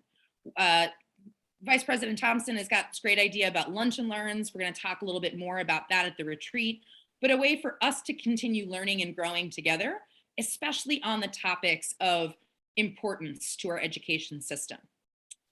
External engagement. We need to keep engaging the public as a board. Some of you have fantastic newsletters. I'm envious of them, and I keep looking and to learn from them. But we as a board need to engage the public both by sharing out regularly our work so that we're communicating that out, but also that we're setting goals in advance of engaging the public. If we have an effort to engage the public, do we have a target number of people? Do we have a target number of responses we want to get before we feel like we've heard enough? And I think we should be setting that expectation prior to our engagements, whereas sometimes I think we've had to make that ad hoc as we go. For me, these are the kinds of conditions that will allow us to really get through that list of priorities in an efficient and effective manner all across the course of a year. I just don't think we could do all that work if we don't have optimal conditions going in. So with all that in mind, I put together some ideas below. There are all the same committees that we previously had. One suggested change to the committees is under teacher practice. We've had so much great work happen on data on teachers and on hearing back from agencies about our proposed legislation on teacher data, about teacher retention, teacher research that we've had on teacher retention and teacher attrition in our schools. As we think about the ways we're going to continue to focus on that work, for me, the work that Representative Parker has talked about wanting to do around supporting schools seems deeply interconnected with the work we're thinking about with educators. That as we think about supporting teachers, whether through improving conditions that allow them to be retained at greater rates, or we think about the kind of data we want to know on who's working in our schools, all of that is also important as we think about what kind of support schools need. How are LEAs spending their ESSER dollars to support their schools in this ongoing COVID recovery period? So I'm proposing that we add an element of the work to the teacher practice committee I'm not wedded to the name. Dr. O'Leary and I had some chat about what we could properly call this committee, but that we combine efforts to have both teacher and school supports in a common committee, and that we keep that separate from assessment and accountability. We know that assessment and accountability information is going to be critical to supports for schools, but that truly they're two different bodies of work. The interagency teams are for the work the board's already voted on and are suggested to help advance that work specifically with OSSI. I note that this work is with OSSI because I hope that these are not going to be one-off elements for the board. And then in the future, there might be an initiative we have with the Deputy Mayor for Education, or an initiative that we have with one of our LEAs, or an initiative we might have with some other DC government agency. So these interagency teams are specific to OSSI, but if we like this structure, and this is a structure we find that works, that this could be applied in the future to other work. So I've now talked enough. This is my brief overview. I want to turn to Representative Thompson to see if my Vice President has anything she'd like to add. And then I want to open the floor for discussion, questions, ideas, knowing we're not making any decisions tonight, and we'll have more time for discussion on the agenda at the retreat as well. No, I mean, I'm looking forward to opening it up for discussion. I want to thank everybody that filled out the survey too. I'm curious to hear people's feedback. We did our best to try to incorporate both like the things people were really, really interested in and think about like, how do we maintain the commitments that we've made. So looking forward to feedback. And I guess we'll open up to reactions. Thanks, Vice President Thompson. So feel free to raise hands. We'll go in the order folks come up. Dr. O'Leary. I'm glad that y'all hit the ground running, and we're ready to run with you. Well, thanks Thank for that. Short and sweet. Dr. Reed. I wasn't expecting that to be it. Okay. All right, wait, let me lower my hand before I forget to do that. I have a few things jotted down. I think maybe include a scope of the committees, as I know we've added a couple of, like, I'm guessing admin, advocacy and outreach, education standards, the ones we already have had are going to have a similar scope, but with the new element of school support, possibly define that somewhere, because I know we can find it in our old recommendations, but I'm not sure like in our new ones. Somewhere, somehow, I'm not sure it should be in this document, but clarity on what is the role of the committee chair or responsibilities for some consistency across. I know previously we had parent engagement written out, and I know we were working on that in advocacy and outreach. I just want to be clear if that's something that folks want to still move forward with, that whole biannual parent engagement. So that's something I'll just leave for leadership.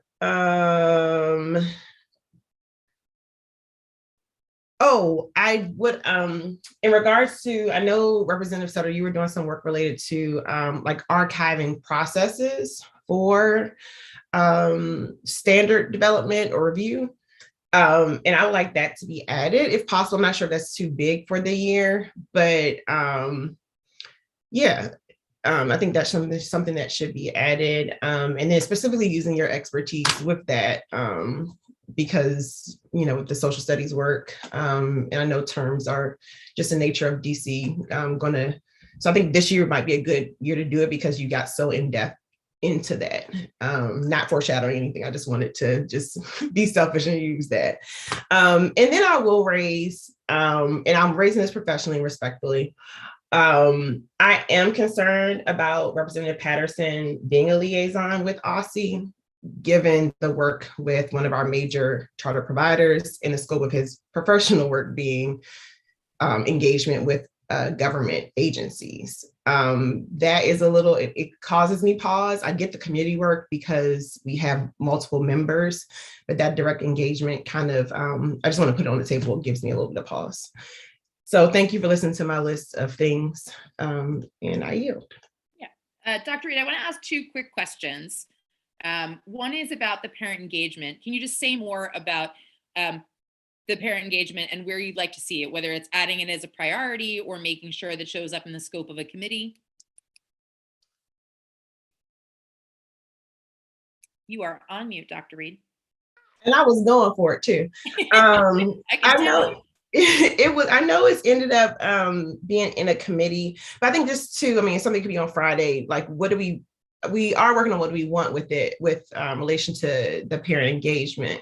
But I just want something for the board to be kind of all for, because it's going to require ward level engagement across the city to have an effective parent entity. Yeah, I'm not sure if it should be a target or in the committee work. I know it's currently in the committee work. We're working on it, but if you all have a vision for how that goes, I'm open to it. Okay. And then on the codifying process for standards, I just want to respond to that. I do think that that work is absolutely part of this year. I'm happy to add it to the priorities list. I do know it's going to still have a home, as far as I understand it, in the standards committee, and that our staff member Alex Jew has been continuing to work on that. So I'm super excited that that work will continue and go forward. I too want to make sure that that happens this year for all the reasons you mentioned, that like that was a goal I set forth from my 4 years on the board in this term, and would like to see it through. So I will add that in. I want to turn to Vice President Thompson for a moment to talk about the parent engagement piece. Yeah, so I, of course, am a proud member of the Advocacy and Outreach Committee. So I'm super familiar with this and with the work that Representative Gasoy has started to do in laying out, I don't know what to call it, like a framework for what this could look like. The assumption is that work that we had committed to remains committed to. And so we can totally add to this document that specific, I don't even know what we're naming it, but that work would continue because the committee has not changed. And so the work of the Advocacy and Outreach Committee has not changed. This counts as work of the Advocacy and Outreach Committee. And so we are still committed to that work. Thanks, Vice President Thompson. Dr. Reed, I also appreciate your comment on the interagency team, and I'm not ignoring it. I just want to keep getting folks' ideas out, and I think we can come back and chat about that, whether tonight or at our retreat. Representative Bernstad. Hi, yes, I had just one thing I wanted to say briefly about things that I think either we include it as like that I would hope that we could include either as like a general things to consider for the, let me put my hand down, things to consider, or that we just, I bring it out now and we consider it separately, but not like make it a long-term goal of the state board, is surrounding SR 21-7. Representative Chang worked on it. It's like on LGBTQ standards or inclusion, something along those lines. I don't know it off the top of my head. And I was hoping that we could consider continuing this discussion about LGBTQ standards and inclusivity. Specifically, I was part of a group of students who hosted a professional development. And I think that while it's super great that we have including professional developments on there, I just hope that we can get more student voices in matters regarding to like anti-queerness and transphobia in the schools, because I know that like myself and my peers have brought up a lot of issues regarding increasing homophobia and transphobia across all levels of the school. I go to a K-12 school. We've seen this across all campuses. So I would just like that if the board could keep it on our mind to think about how we can engage students in this, not just in a survey after time has passed, but also in how we conduct professional developments, because schools need different areas of growth in those sections, as well as talking to teachers after professional developments about what has been effective and possibly having multiple professional developments. Again, I don't know if this is something we would include in like the long-term work of the board, or if this is something I should talk about maybe with Representative Chang separately, or something that's a different thing all entirely, but I just wanted to bring it up now so that it wasn't like months down the line and it was too late. Thank you so much, Representative Bernstad. That's super helpful, and I've got note of that down as well. And I'm impressed that you had the resolution number at the ready. Keep going. Oh, sorry, one more thing. Before I forgot is the professional development that was hosted by students at my school. Obviously, it's not representative of all schools, but there are data reports done on it that I could share with the board if we wanted to use it as a means of just kind of looking at things that are student-led, like student-created and student-led, just for future reference. Awesome. Thank you so much, Representative Bernstad. Let me come to Representative Gassoy next.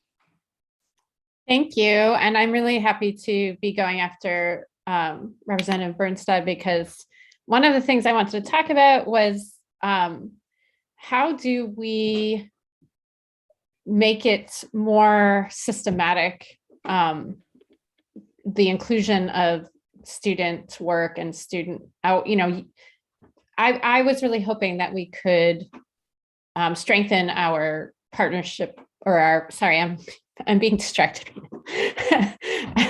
Our work with the students, representatives, and the SAC in a more systematic way. That's what I meant to say, as well as our sister offices. And so one way that, we can, in the short term, I think, is by doing what Representative Bernstad was talking about, like taking one project or one resolution and making sure there's engagement around that. But I'm wondering if there are streams of work, and that's an ongoing issue. So maybe there are ongoing issues like parent engagement with our sister offices and LGBTQ safety and inclusion that could be sort of ongoing areas of engagement with those two sort of sister partners, if that makes sense.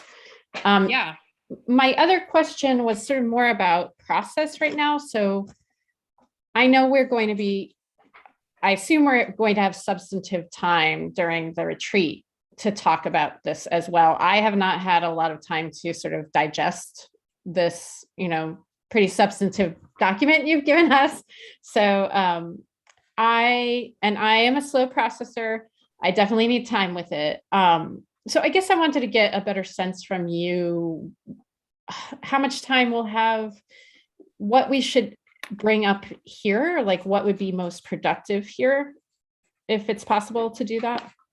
Yeah, absolutely. So I think the effort to have multiple rounds of discussion before we put together a resolution for a vote was deliberate.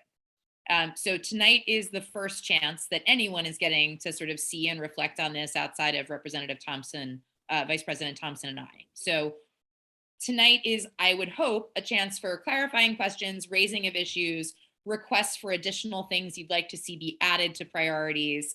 I love the suggestion that Dr. Reed made around giving more clarity on the scope of committees. That seems to be something that would be helpful, especially as we put forth the resolution to vote on that publicly at our public meeting. So I'm hoping that tonight is your first chance for discussion, raising of any clarifying questions, raising of things you think are missing from this document that would be helpful to add.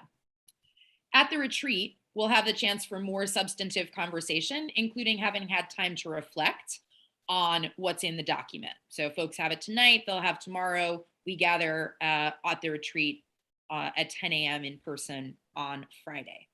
The other thing I would ask is that in the conversations that Vice President Thompson and I had with each of you, some of you had things you wanted to think more about. There were maybe multiple committees you wanted to serve on, but you were also cognizant of your own time limitations and were still debating between whether you felt comfortable serving on 2 committees or 3 committees. So all of that sort of deliberative process of, I wish my name were here, or my name is not there, or I'm wondering about that, I hope that we can take time at the retreat to talk more about that, because any final votes on who is on the committee will be public. They'll be publicly available, they'll be publicly named. But I think that some of those conversations folks may wish to carry through from tonight into the retreat. So tonight, I think, is clarifying questions, things you think we missed, things you want us to add. And then Friday is, I've had a chance to sleep on this, think it through. Let's talk some more. And then we'll put out a resolution for sharing with the public before we vote at the public meeting.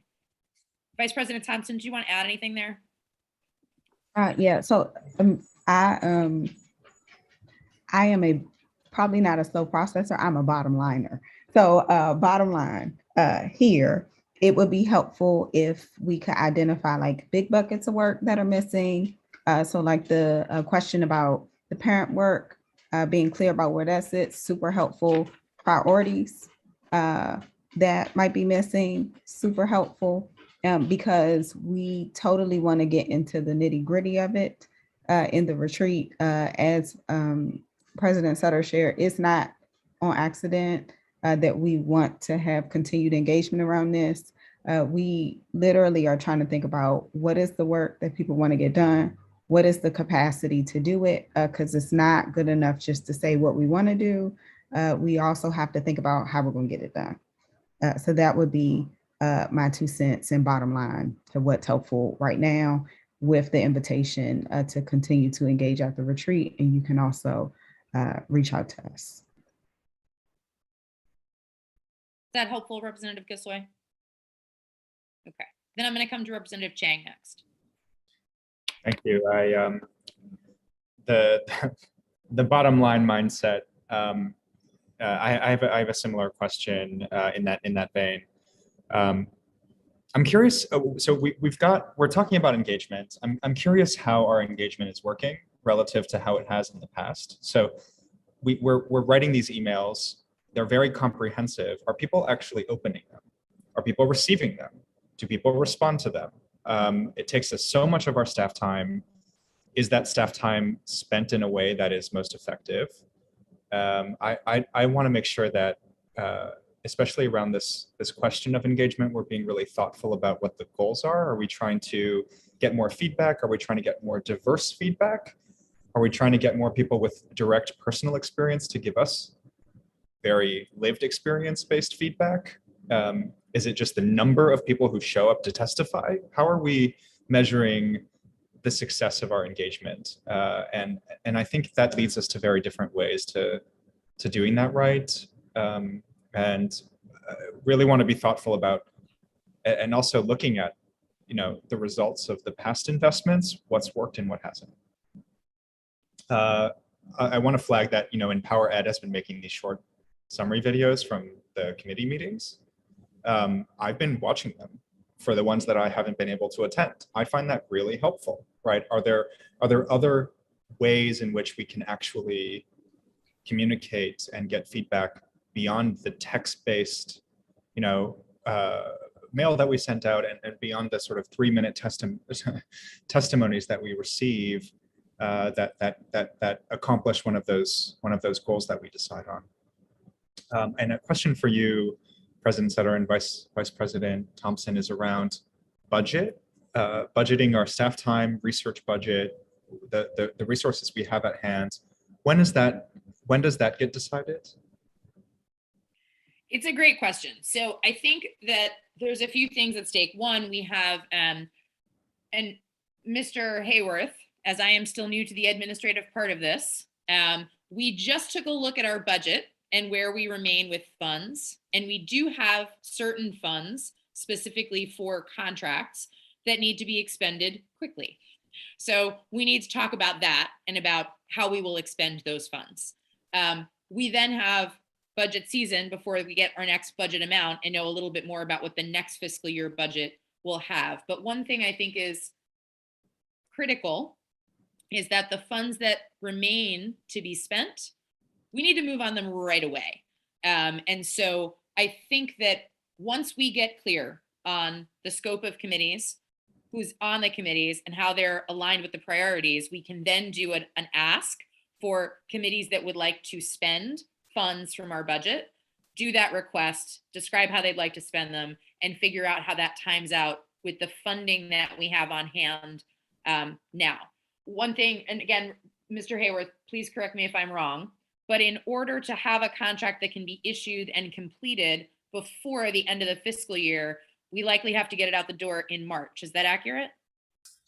I would say certainly by March, we would need to have ideas, and by May, have the contract vehicle in place. Okay, so we have a little bit of time to get clear on the scope and who needs what and make that request. And then we can take those solicitations from committees. Great, that's helpful. And following up on Representative Brinstad's point, thanks for highlighting the LGBTQ standards resolution. I think it raises for me one thing that I think you're accounting for, and I support and hope we can prioritize, which is how we follow through on our resolutions and our ceremonial resolutions. We spend a lot of time, and Mr. Haywood spends a lot of time reading, right? The text that has been really important, crafted text. What happens to those resolutions and the ceremonial resolutions and all the time that we put in to craft them? And is there something more we could be doing to do better with, I don't want to limit the amount that we put out, but could we be spending our time to do, more with fewer of them rather than put out more of them with, uncertain results? I think, is it about following up and sending the resolution to target audiences and targeted stakeholders and asking them a month after they've received it, hey, have you responded? And what have you done since we put this out, right? And really following up on what we've done rather than put out more into the ether, I think would be my take on what would be more effective as well. So and I think that the example that Representative Bernstein highlighted is a good one, right? How do we actually work with OSCE to make those standards, and has the Social Studies Writing Committee actually seen them, right? And et cetera, et cetera. So I also want to flag that piece in. And but thank you so much for putting this together and being so outcomes focused in the framing. Yeah, and I appreciate you reminding us of that important piece that's certainly part of the Advocacy and Outreach Committee's work to date, is cataloging what our resolutions are and where we are in the follow-up, but making sure that that is a critical piece of our vision for the future. So thanks for that, Representative Chang. Representative Wattenberg. Thanks. So first, I wanted to just appreciate President Sutter for opening up this session with such a strong commitment to moving forward on the unanimously adopted resolution and acknowledging that on the accountability framework. So I really appreciate that. That said, I want to say one thing on that, and then I want to raise another issue. That said, I am a little concerned that we're naming as the chair of that committee and as a representative to OSCE my good colleague, Representative Patterson, with whom I worked very productively for almost a year, but it does raise a concern with me. So I just want to note that. And second, with regard to the shift to the teacher practice committee, the addition I think is great, but I do want to note, I would hate to see us lose any of our focus on providing the data. We sort of that kind of, it was a little harder during the pandemic, but we are the only people who collect that. And it is sort of, it's a model really for how we create a niche for ourselves. We're the ones who do it. We're the only ones who do it. It's really changed the dynamic of the conversation. And I appreciate that, moving that forward and getting, I think the data warehouse was on here as a goal. I think that's a huge, huge goal to really get that in. And I just don't want us to lose that. That's it. I appreciate that second point a lot, Representative Wattenberg. And I will say that that was important to us as well, to make sure that we are staying on top of that data bill and making sure that, again, commitments that were made to pursue that with council are kept, because we think it's important. And we think that, we've heard from OSCE about some of the new data they're publishing, and we want to keep the pressure on and make sure that the commitments we've made to ask for that essential data are honored and kept. I'm going to leave your other comment for now, because I want to come to Representative Johnson, and I think we're going to come back and have a conversation in just a few minutes about concerns individuals are raising about colleagues. So let me come to Representative Johnson. Hello, everyone. I'm not sure if I can quite say happy Wednesday, but happy Wednesday. So first of all, I just want to say I'm looking forward to the continuation of assiduous work that we are planning. I kind of wonder, as we expand on our work, especially student engagement and advocacy, I am wondering, what is the possibilities of students perhaps being able to join multiple committees as well? As you know, we do co-chair the Student Advisory Committee, but what about expanding that possibility? So I just kind of wanted to raise that question, but thank you. So first, I'm a little in love with the word assiduous. Just going to say that. Second, I love that question. And I will be frank that my only question is, how do we schedule it so that all of our committees can be scheduled at times that our students are able to attend? That is my only question. I won't even call it a hesitation. It's just a question, because I do think that the voices of our students are, frankly, to me, one of the more enjoyable parts of serving on this board is that watching the leadership that come from you is fantastic. And I would love to have it in the room on all these other committees. So I think we should address that question and have that conversation on how we can include students beyond the SAC, but rather in other committees of the board. Thank you for raising that, Representative Johnson. I'm going to come to Representative Bernstad. Representative Thompson, do you want to chime in now, or should I go to Representative Gasoy? Okay, so we'll go to Representative Bernstad.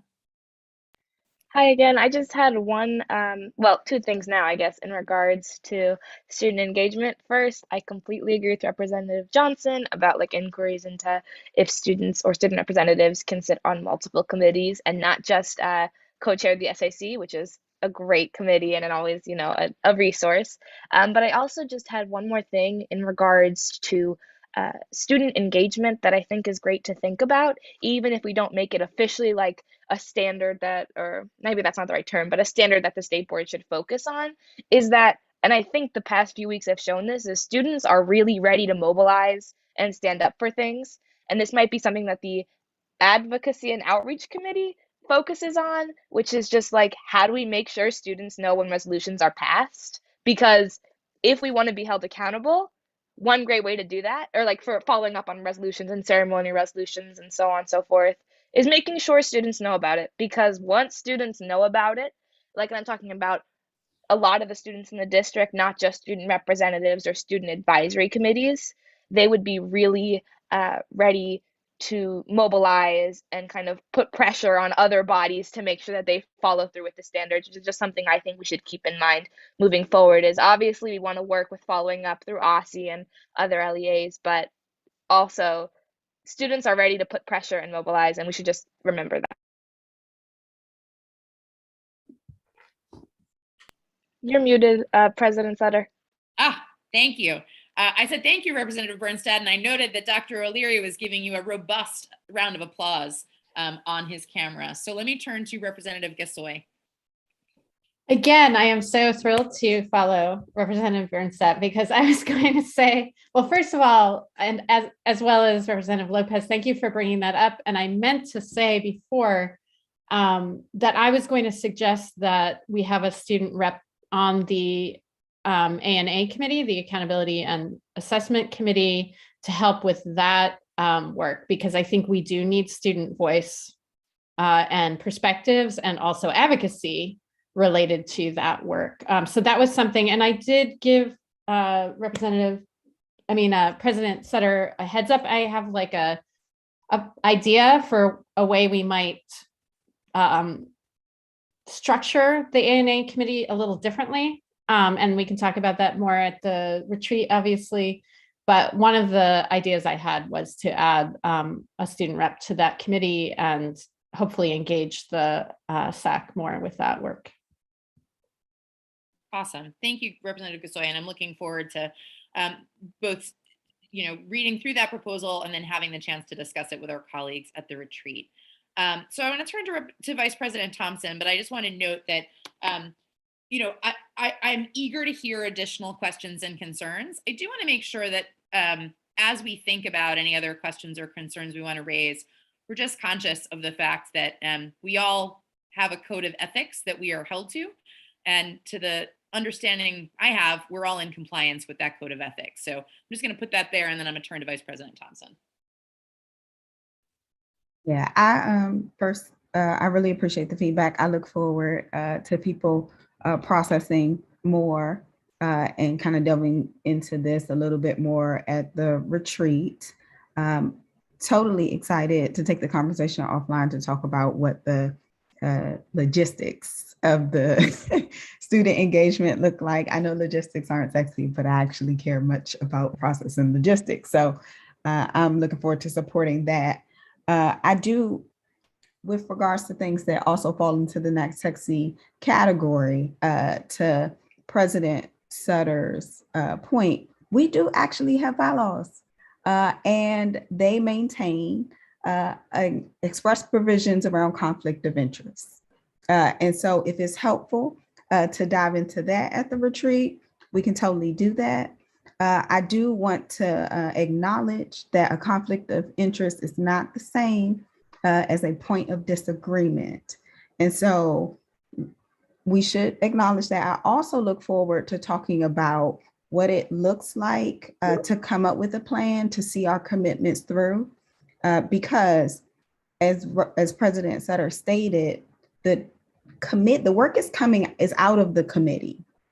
It is now to engagement with OSSE.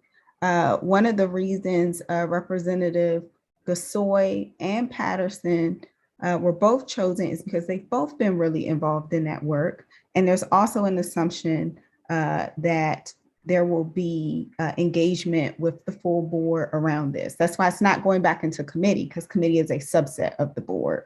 And so we'll talk more about what that looks like at the retreat. But I want to acknowledge that once work is done in committee, is adopted by the full board, it is the work of the full board. It's no longer the work of the committee. And so just a point of clarification that it actually, it doesn't matter. The Representative Patterson is the chair of the committee because the committee, this is no longer the committee's work as we are envisioning it. Thank you, Vice President Thompson. I'm going to add a little clarity on top of that about my thinking, specifically on the Assessment and Accountability Committee, and then I'll come to representatives on further points of discussion. So in thinking through this interagency team, the board unanimously approved a resolution. That resolution is now the work of the board and not the work of any individual committee.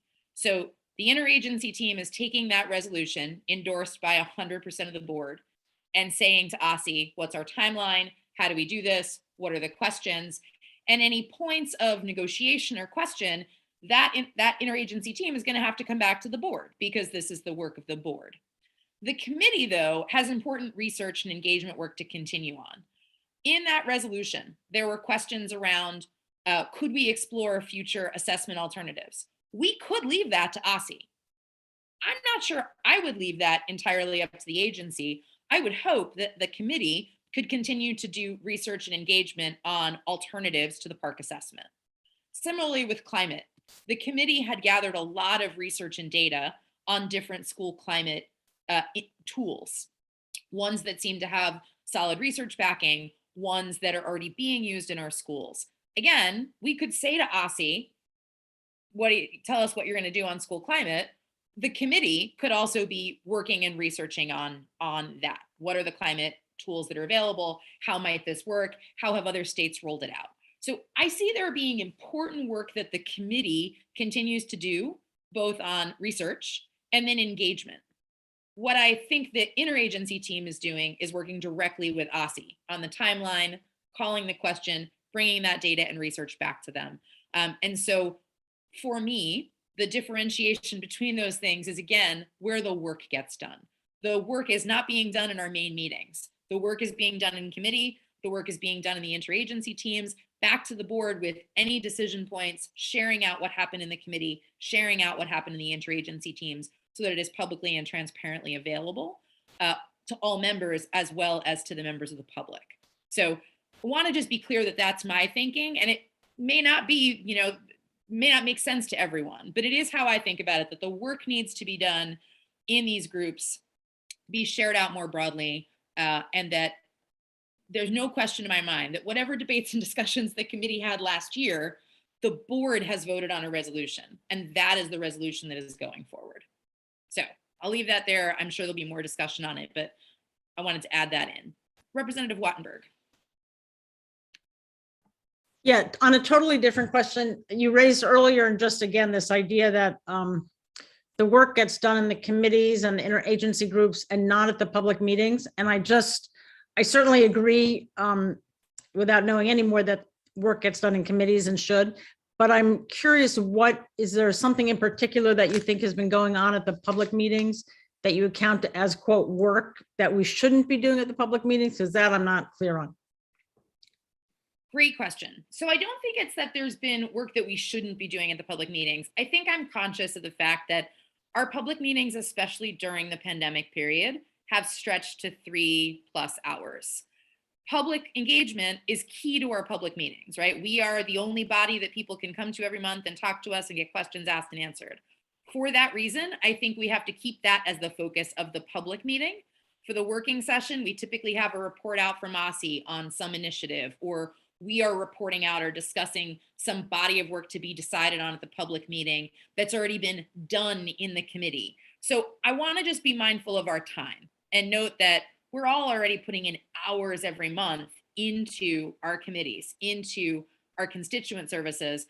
I don't want those hours to keep piling up on public meetings.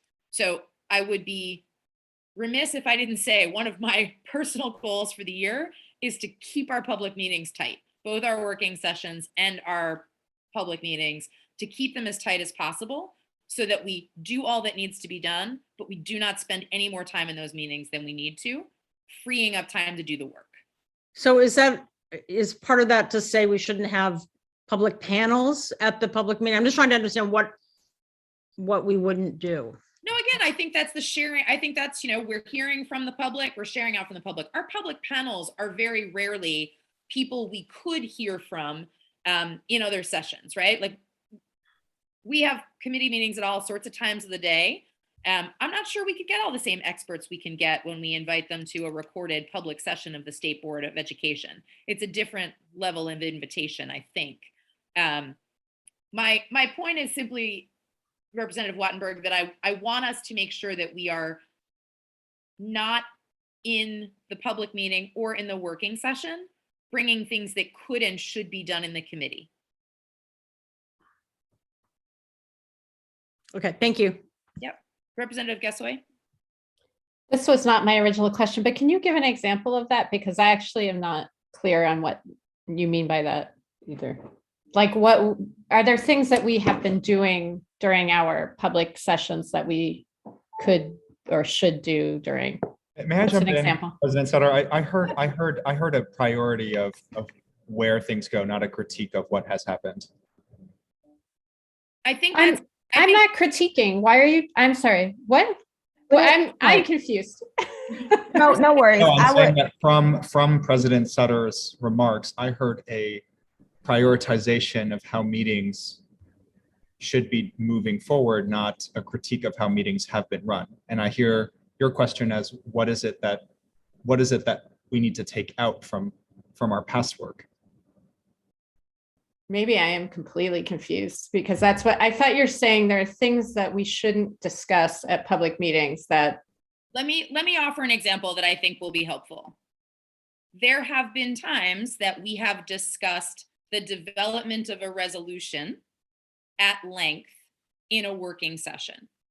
My hope would be that if a committee is bringing forth a recommended resolution to the board, that the work is done to the maximum extent possible in the committee and then brought to the board for sharing out, clarifying questions. If then comment on that is needed, that those comments are provided offline, that the committee go back and iterate, that they bring it back to the board for sharing and decision. I think that there are times when we have found ourselves, and I will speak only for myself here, I have found myself at 9 or 10 p.m. when we are finally able to get into a substantive chat over something that I want to have more brain power for, that it is simply hard to do at that point in the evening, and that could have been done both in working committee meetings or in the use of a shared document. So I want our meetings to really be a time when we are doing things that must be done in a meeting versus things that have fallen into the sphere of meetings. And I do think that I appreciate Representative Chang putting it the way he did. For me, it's an aspirational hope for the future, not a pointed critique of past things. I simply hope that we will have public witness lists that go, 30 plus people, but that leaves us limited time for other work. Vice President Thompson? Yeah, I mean, I would just so I welcome clarity. I often, I literally ask questions for clarity when I do not understand. I think getting to clarity is worth a conversation. I also just have some hesitancy around calling out things as not ideal behaviors from the past, because I don't think we see those all the time. And I also don't want it to be misconstrued. I know that I've said many times that I truly respect all of you all as professionals and colleagues. And so that's where this is coming from. So I would welcome us to have a further conversation. And I'm going to remind us of my bottom line buckets. Like, what are the big picture things? Like, are the priorities missing? Is it work missing? Like those types of things, because we will continue to have conversation at the retreat. It sounds like some processing is happening now, which is exciting because that means we're going to get more substantive feedback. But I also don't want us to call out anything from the past as less than ideal, because then that, implies someone did something incorrectly. And I don't ever want that to be a takeaway from our public meetings. Thanks, Vice President Thompson. Let Okay. me do this. Sorry. Go ahead. It sounds like there's some underlying thing that we need to discuss at the retreat. I'll just say that because I'm still unclear. And it sounds like there's something we don't want to talk about here. And that's okay. It sounds like I hope it sounds like that we're welcoming feedback and clarity. And I totally take from you that you're trying to seek clarity in your question. I think that's totally your intent. I also know that sometimes when you say, okay, well, this was bad, it has a certain, and I want to avoid that. I do totally want us as a group to have the conversation about our ideal, like what that looks like, but it hasn't been all the way fleshed out. So I don't think, I would ask us to kind of just move along out, and I'll reach out. Sure. I'm willing to move on. That's fine. I actually did have a clarifying question though for you, Vice President Thompson. You were saying the chairs are the chairs. My understanding is this is a draft and that is not set in stone. Is that right? I think I said that the chairs, I think my point was about the chairs being separate from the interagency teams. Yeah. This is a draft. So whoever, if it's the same person that's the chair that's on the interagency team, it's not a double point of influence, was my point, no matter who the person is. So it is not changed that this is a draft. This is a draft. We'll talk about it more at the retreat. Yeah, so we can put a watermark on it if that makes it more clear. But I don't know how many times we can say, this is a draft. We're having a public conversation for feedback. We've gotten some good feedback here. I assume we'll get more good feedback on Friday, and I assume we'll also get more feedback in the interim. And then when we vote on it, it will no longer be a draft. But until we vote on it, it should be taken as draft form. One of the reasons that we wanted to discuss it at the working session today, I know I can't remember who raised a question about like the budget and or even like we don't technically have a new admin committee yet. We're really looking forward to having 4 people making these decisions instead of 2, like those types of things. We're eager to be able to expand and include and be clear. So that's one of the reasons we're having the conversation tonight. It's one of the reasons the retreat is scheduled when it's scheduled, and it will be draft until it's voted on at the public meeting. Okay. Thank you for that. So it's 7:09. I want to make sure that if we have any additional priorities that you feel are missing from the list, requests for further expounding upon any of the elements of condition setting to make it possible for us to hit those priorities, or questions you want to make sure we get on the agenda for the retreat discussion. So we've already talked a little bit about people are going to have time to reflect on this, and we'll talk more about committee composition. I've got some missing priorities that we're going to get involved in the list. I've also gotten some questions around the scope of the committees and the role of chairs from Dr. Reed. I appreciate that. We'll make sure we get that clear.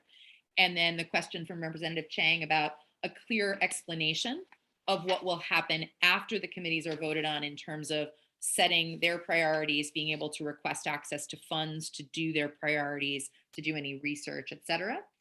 And then a clear question about the engagement, getting specific about what's our definition of success, looking at past return on investment for the engagement we've been part of, and being clear about our goals there, so that if it is not just counts, but it's something more about who we're engaging or how we're engaging, whether we're adequately using, efficiently rather, using staff resources to engage. I appreciate all that. Those are the things I have heard. Are there other things that folks want to make sure we put on the table? All right, then I will take the last word just on the point that Representative Gassoy and Vice President Thompson spoke about. My effort here is to share the best possible conception of how to move forward that Representative Thompson and I have discussed in terms of what works for our leadership style, what's our approach to the work, how we think our board collectively can do this work. So I hope that in any of this, that it is understood that that's the point from which I started here, which is what's my style? What's Vice President Thompson's style? How do we do this work in a way that makes sense to us, that we engage our colleagues, and that we can do our best to move things forward? If I have in any way communicated something other than that, please take my apologies on the fact that it's only Wednesday and it's been a week already, just of a lot. So if I didn't communicate that adequately, that's where this starts from my leadership style, from Vice President Thompson's leadership style, from how we best think we can set conditions for our board to do great work, and nothing more, nothing less. If you have additional questions for us to make sure that you understand our vision, happy to answer those, but nothing more here other than how we think we can best engage in the work with all of you and what we think is going to make the best possible efforts for a body engaging with the public. Thank you all for that great discussion. We are now to the committee reports. So I'm going to turn next to committee reports. We have a couple committees that did not meet this month. So we are not going to be hearing from a few committees for that reason. We are not going to be expecting to hear from accountability and assessment. We are not going to expect to hear from teacher practice. Is that accurate from my committee chairs? Fantastic. So then I do have one thing. Okay, then I will call on you when it comes to the teacher practice committee, Okay. Dr. O'Leary. I'm going to start with our student advisory committee. You have 5 minutes. Hello, everyone, and good evening. Okay, so since our last working session, the Student Advisory Committee has met twice, and during the first SAC meeting of January, we had 3 guest speakers join us. So in the first part of our meeting, we had Representatives Ruth Wattenberg and Jack Patterson lead a discussion on the STAR framework resolution. And then for the second portion of our meeting, we had Ms. Caitlin Kosilova, a representative from Councilmember Robert White's office, come in and lead a discussion on COVID safety, mental health, safe passage, and a little bit on what the ideal DC looks like for students today and what it could look like in the future. So those 3 topics are extremely related to our current project that we're working on. So in our second meeting of the month, we went over our first full draft of questions for the citywide survey, which is very exciting. And so this survey will focus on 3 sections: the mental health section, safe passage, and COVID-19 and safety protocols. Each of these sections will have about 5 to 10 questions, and it will be an anonymous survey. We're trying to keep our survey as concise as possible, so that we don't have a very lengthy survey for students to take. We're focusing on getting as much student data as we can so that, we can get as much student perspective as possible.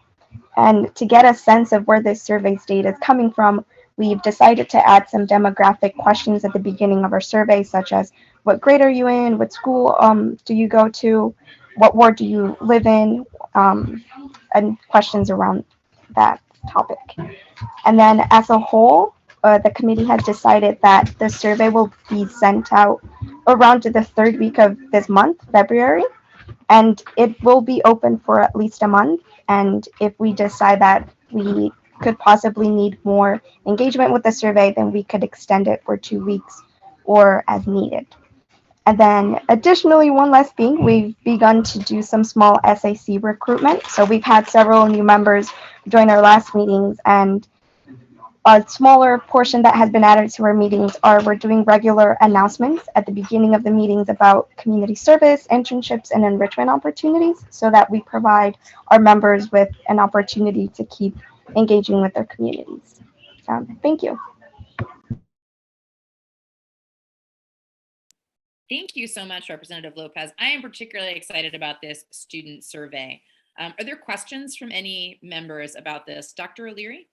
Yes, how are you going to disseminate the survey?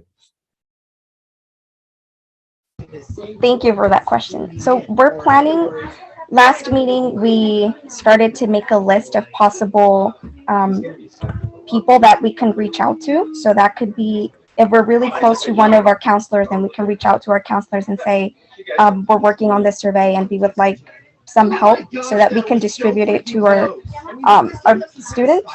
And then I think one of our key ideas was to have a lot of peer-to-peer contact. So if we have around, right now our attendance is like 15 students or like 10 to 15. So if one of the students from the committee is there and says, well, we're working on this survey and it's out now, you're able to take it on a phone. And Representative Burnside just put in the chat QR codes. I think we're also working on a QR code where students will be able to scan with their phones, a tablet, a computer, and that could be easily accessible to students. What is your audience? What grades? We're mainly focusing on the high schools. I think we would have to go back to the committee and see if we would like to extend it to middle school.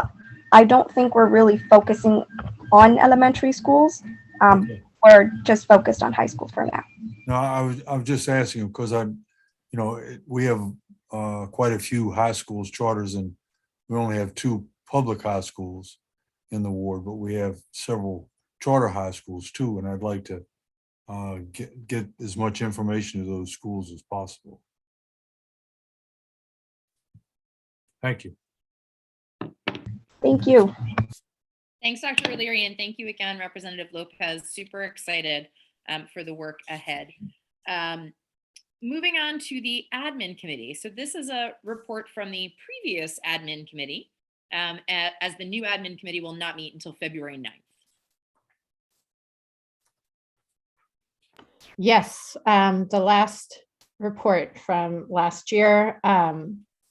So actually we met in January, sorry. But first, we always have a readout from our sister agencies. So the 2 main points that I want to share here are that the Office of the Ombudsman, as President Sutter mentioned, is going to have a brick and mortar parent center, family center for families with children who have special needs. So that's really exciting. We don't know the timeline exactly on that, I don't think, but it is happening. And that the Office of the Student Advocate is starting to sort of put the final or take the final steps that they have to take to get the safe passage work up and running in our wards. And one of the main things that they're focusing on now is how to ensure there's real parent engagement there. But they'll be phasing out their direct work on that initiative. So that's exciting as well. Speaking of a brick and mortar space, so we continue to look for, and we being the SBOE, continue to look for a space where we can meet and hopefully have hybrid meetings eventually. We would like to continue to have access or provide, that greater access that having virtual meetings provides, but we do eventually want to meet in person. Unfortunately, as of now and into the foreseeable future, we cannot use the old council chambers. So John Paul or Mr. Hayworth is actively looking and has not yet found anything. So again, if you have ideas, please share them. There are a lot of specific needs we have. So I encourage you to read the report just to get that, to understand what it is we need. And then finally, we talked about a few things related to public meeting protocols. One was the use of the chat. As you know, right now, we are not really putting substantive comments in the chat because they're not public, but we did have a conversation about possibly making the chat public instead. So we could have substantive conversations. We just have to be more disciplined about,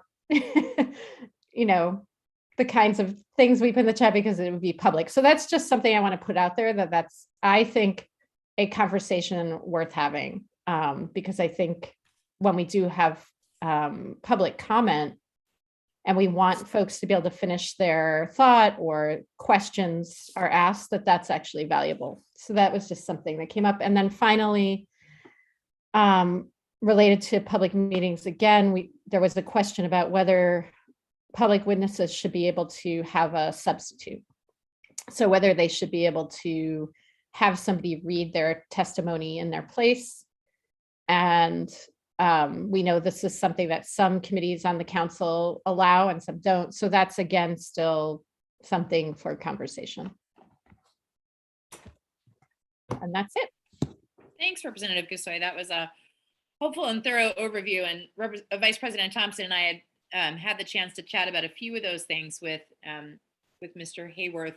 We look forward to continuing those conversations in the admin committee. We'll just share with members of the board and members of the public that we, because our chats are subject to the public meeting notice, public meeting requirements, we did have a FOIA request for our meeting chats and provided our chats to members of the public who had requested them under the Freedom of Information Act. So another reason, as we think about whether we should do that as a matter of course, making those public, I'll also note that Dr. Reed sits on the RPP advisory board. They just published their first set of documents from the first meeting, and they published their meeting chat as part of their shared documents. So that's certainly something that could be a practice we emulate, and we'll continue that conversation in the admin committee. All right, Vice President Thompson, would you still like to go last, or shall we come to you next? I can go now, I'm ready. All right. So our governance report is pretty straightforward. We took the time to dig into the feedback from the fall engagement sessions. A special thank you to Darren on our staff, who put together a report from us and gave us a wonderful voiceover. We will be using that feedback to think about like what continued questions we need to ask. We also look forward to identifying other engagement opportunities and setting a metric or some metrics for where, what is sufficient engagement. So it's pretty straightforward. Also, thank you to Caitlin, because Caitlin made that feedback possible. I will say governance did have the highest rating on the feedback forms. And honestly, that was due to Caitlin. Because she put those slides together and made us quite prepared. So that is our report. Any questions for Representative Thompson? Great. All right, education standards is next. I was still in the chair seat for the last meeting. So I'll share here. We talked a little bit about looking forward to 2022, specifically meeting times and priority areas in that conversation.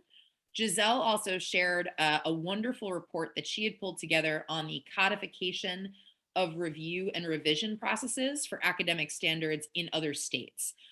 So Giselle, our policy fellow, had done a lot of research into how different states review and update their standards, on what timeline, how they actually engage the public in the process, how long it takes, how often they consider different content areas, how many content areas they consider at once. It's a wonderful and thorough report. If others are interested in it, the committee is happy to share that with the general board. We had a lot of follow-up questions for Giselle that we hope to get additional answers on, including digging in a little deeper on the phase-in after a state reviews standards, how that phase-in process works, as well as some additional pieces about where the information, several states codify this in law, but others did not. And we had some clarifying questions for her about that. Alistair talked with us about literacy, specifically around the district-wide vision for literacy and recommendations related to early literacy. Alistair has another convening coming up on February 16th.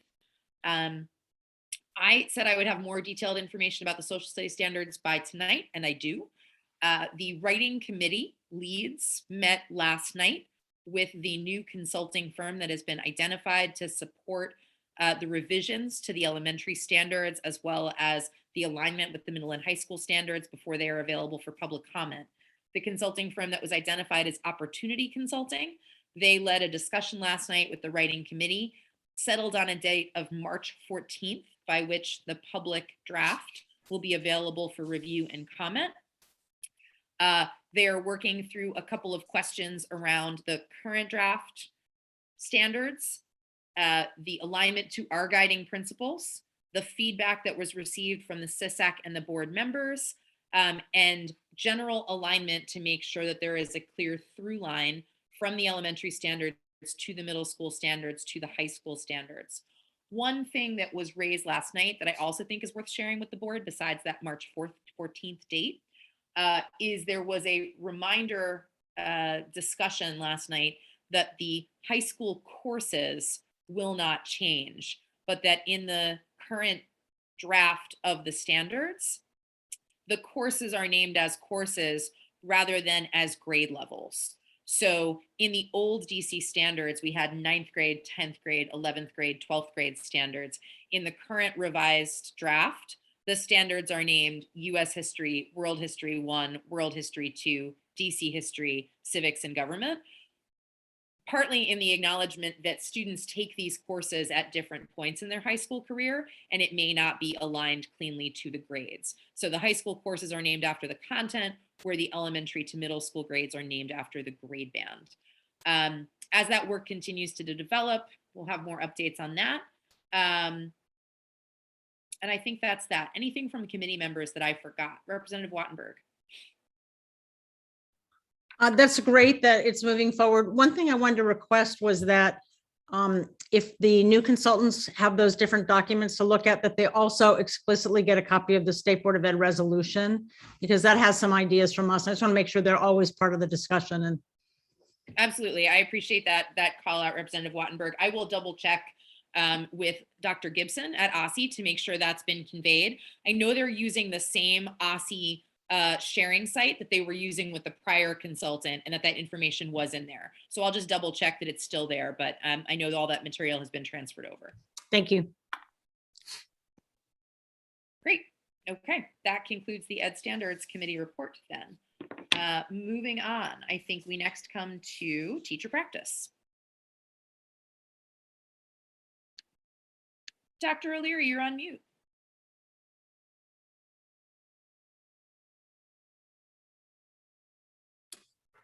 Sorry.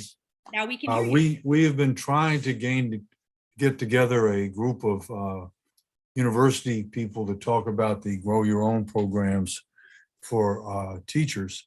And scheduling has been really tough. We're going to have well, it's going to be a February meeting tomorrow. It was scheduled for 2 weeks ago and then it was rescheduled again, and now it's rescheduled for tomorrow.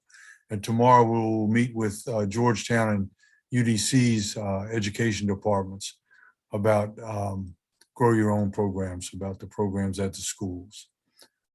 So I will have a report. I'll get some information to everybody before our public meeting.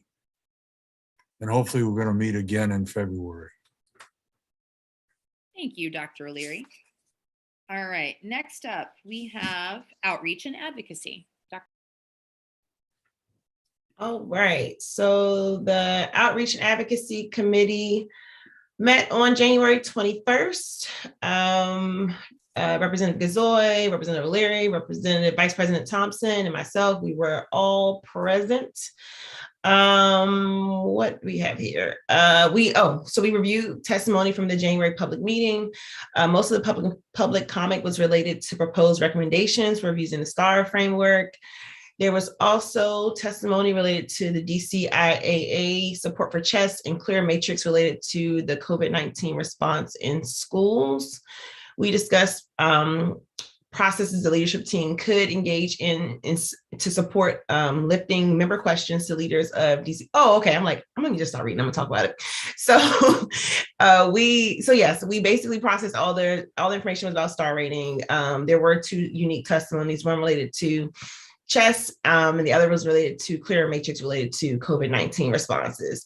And so we felt like the assessment accountability team was going to be like next steps in regards to processing the resolution. But we had Representative Gazoy was saying she might take up the whole DCIA support for CHESS. But in regards to the COVID-19 response in schools, we got into a conversation of how to engage with other agencies. And we essentially said that the leadership team could we essentially recommended that the leadership team engage with providing I'm sorry. I wrote this so long ago and I cannot remember what exactly we were going over. Support lifting.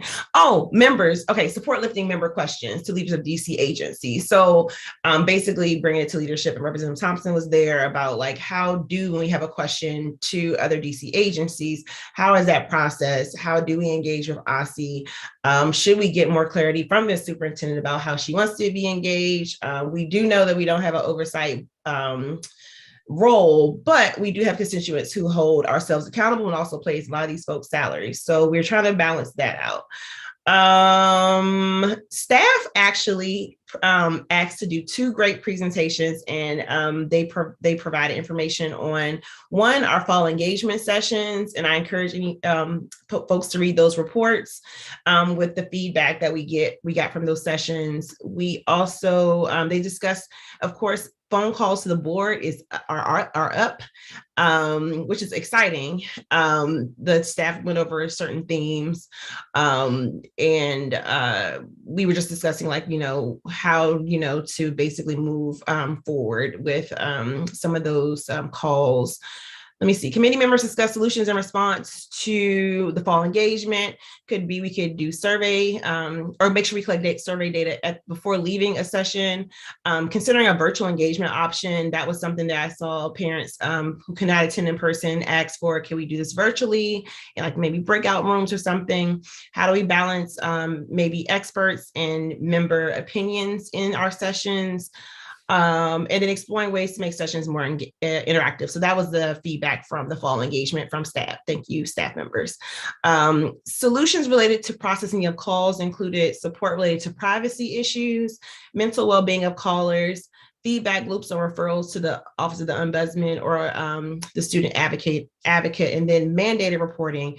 I'm sure many of you receive some calls that are either sensitive in nature or sometimes being the considerate people that we are, worry about the well-being or mental well-being of the individual who is reaching out to us, and we don't want to drop the ball in somebody who might be framing education help, but might need something else as well.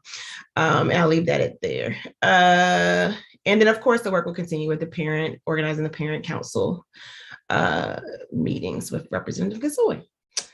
Thank you for your patience. I sent that a long time ago, and I just could not remember what my thought process was. Any questions? I will just add that I did follow up with Mr.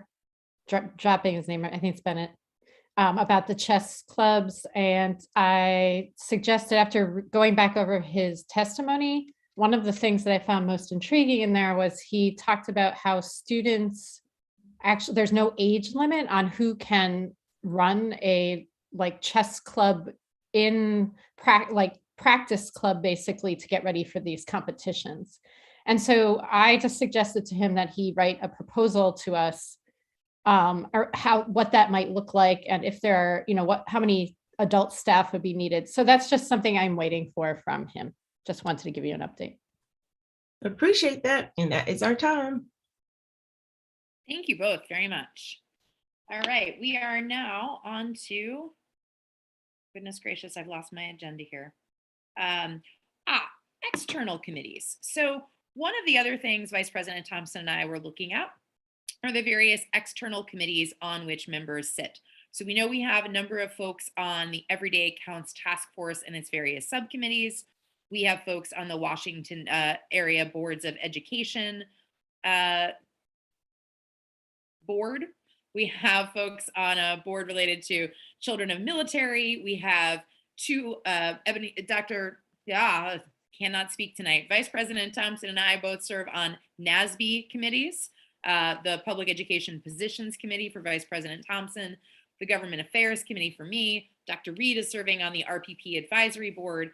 And we want to make sure we have time for report outs from those committees.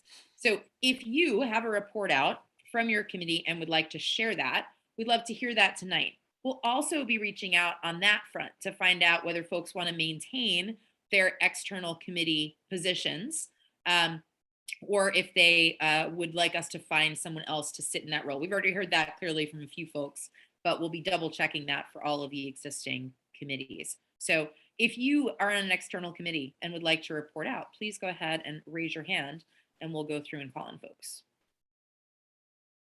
Dr. Reed, want to start with the RPP? We're super excited about this. Yes, and I am super excited to share because it took the RPP forever to finally meet. And we were legally finally able to meet on January 26, 22.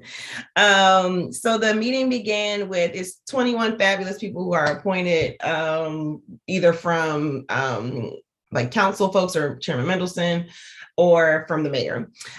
So because of that, we received greetings from Chairman Mendelson and Deputy Mayor Kine.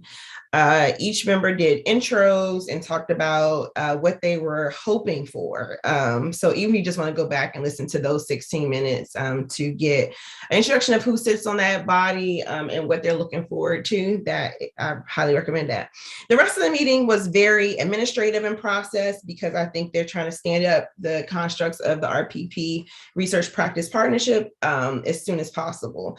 I will also say the National Education Research Practice Partnerships, I think it's like a association, they call it NERP, which Executive Director Bias is not like the term as much, but basically it's a consortium of RPPs. Sent us a welcome introductory video, which was a really nice touch because DC is one of the newer, if not the newest RPP online.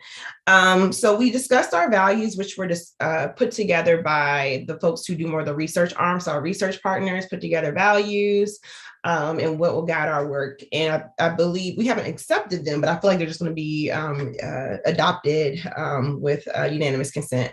Then we got into administrative tasks. So of course we need to stand up elections. We need to do bylaws. See, all boring stuff. But the fun part that I want State Board of Education members to know about, and I believe I emailed everyone, is our goal from now until the end of the year essentially is to develop a 5-year research plan. And I sent members the introduction to the RPP. It's basically action research. So I asked for folks to give ideas related to what you want us to study in DC education. And I'm accepting those ideas. I gave folks Friday at 5 p.m. because I usually, give people a deadline. It happens to happen. But even if you can't wait until, or even you need more time to think beyond Friday, just send it over to me. My goal is to do like I usually do, be a sounding board or, present committee present board ideas and not necessarily my own. And I want to make sure that the board is represented related to a variety of topics in regards to what do we want to take up. Essentially, it's a 21 member group. So, we win some, we lose some, but I want to make sure my comments are rooted in what you all want us, how you all want us to move forward. So any questions?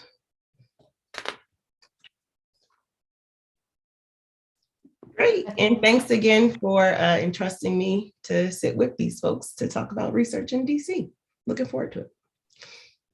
Awesome, thanks so much, Dr. Reed. I'm looking forward very much to the list of research questions that start to emerge in this agenda. I think that's going to be exciting for our board to be able to follow.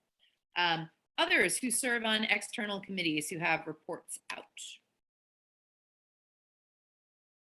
I'm happy to share about the NASB GAC a little bit. So the NASB Government Affairs Committee is the committee that I sit on. It meets on the first Tuesday of every month, and we meet for an hour.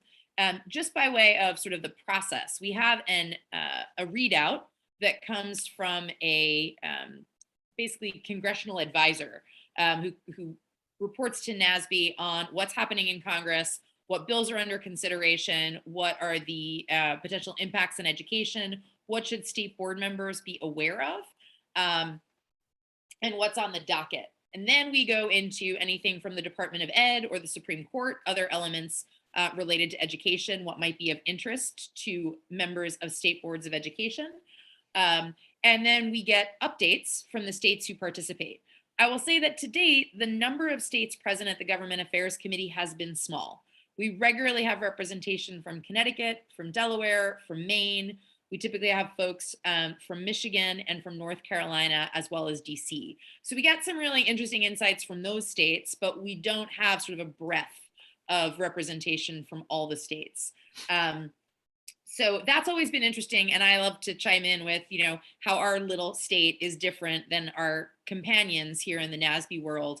But a lot of things actually come up in the state updates that are comparable. So folks have been talking about revisions to accountability frameworks. Folks have been talking about preparation for spring assessments. Folks have been talking about questions about how states are reporting out on their ESSER fund expenditures and how that update is being communicated between the state education agency and the state board. And then we tend to end with any business specific to NASB. So I'll share just a little bit from this past week's meeting. I will say I have a hard time keeping track of the many, many things that come through. So once I get the meeting minutes, I will share those out with the full board because I couldn't possibly capture it all as it's being explained. Key things, though, that came out of the congressional update that I think are worthwhile. We talked about the fact that things don't seem to be moving much on Build Back Better, but that there are a couple of other elements of legislation that are currently being considered by Congress that state boards should be aware of. One is a proposal in the America Competes Act, which are grants that go out through the National Science Foundation, specific to STEM pathways for which SEAs are eligible. So it might be something worth us following up with OSSI on to understand whether they're considering this, whether there's opportunities for DC to apply for and compete for money related to STEM pathways. There's also a competitive grant program slated to come out focused on computer science education. And again, that appears to be something that'll be SEA eligible. There's also a reauthorization of the National Apprenticeship Act, that there are 13 states that have, that there are all about approved apprenticeships or credentialed apprenticeships, and that seems to vary state to state. One thing I thought was really interesting, though, in light of our council's legislation this week about early childhood educator compensation, is that there are 13 states with approved apprenticeships focused on early childhood education. Made me wonder whether DC has any sort of apprenticeship program for early childhood education, or whether that's something that's ever been considered in DC. I know some of our high schools have dual high school diploma CDA credentials, but I don't know whether we have anything else in ECE. States are talking a little bit about pension portability. That was a real question when a teacher leaves a state, especially to neighboring states, how that affects their pension. That was something that Delaware was talking a lot about because they tend to lose teachers to Pennsylvania, to New Jersey, or to Maryland. And what is that like for educators in Delaware when, if and when their pensions are not able to come with them? And then the final thing that came up that I know would be of interest to many of us is around charter school legislation. Lots of states have legislation on the docket about regulating the number of charter schools that can exist within states. The state board member from Delaware specifically asked about states that had rules and regulations around the proliferation of charter schools because of concerns that were coming up in Delaware. And we heard a lot from North Carolina and from Maine about Maine has a charter school cap. North Carolina does not have a charter school cap anymore, and it has changed the significant number of charter schools in the state. They've nearly doubled in the time since the cap was removed. So thought that was all very interesting. When I get the meeting minutes, I'll send that on, but I will say it's a great chance to hear from our fellow state board reps in other places and learn a little bit more about what their work looks like. Other reports from external committees. Okay, when we are at the retreat, we'll talk a little bit about how that work is going for folks, how often your committees are meeting, what the most helpful format would be for reporting out, whether it is monthly or quarterly, and see if we can't get a schedule up so that we can regularly hear from one another about the meetings we're participating in and consider whether any of it matters to our committees or work. Vice President Thompson. Sorry, delayed thought. So I just know this because I also serve on the NAPC committee, which is not currently meeting right now. If other members want to sit in and listen in, I highly recommend it. You can't vote. Only one person from each state can vote. But when there are topics that are, national and worth discussion, it is totally worth sitting in on the conversation. So I'm looking forward to doing a better job of not just reporting out after, but possibly flagging proactively when there are topics that the full board can benefit from. Awesome. I love that. Questions or discussion on the external committee reports? Great. Then, Representative Wattenberg.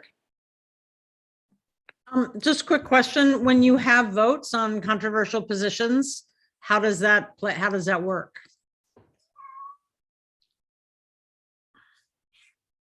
Yeah, so President is that for, I'm assuming that's for me. Oh, it's for both of you. I'm happy to go first. So the Public Education Positions Committee, our work over the past year, and I've given some updates around this, was largely around revisiting any changes to the public positions of the committee. So one of the, I would say, more controversial subcommittees, we divided our work into subcommittees, was the equity framework. So I was actually on that committee.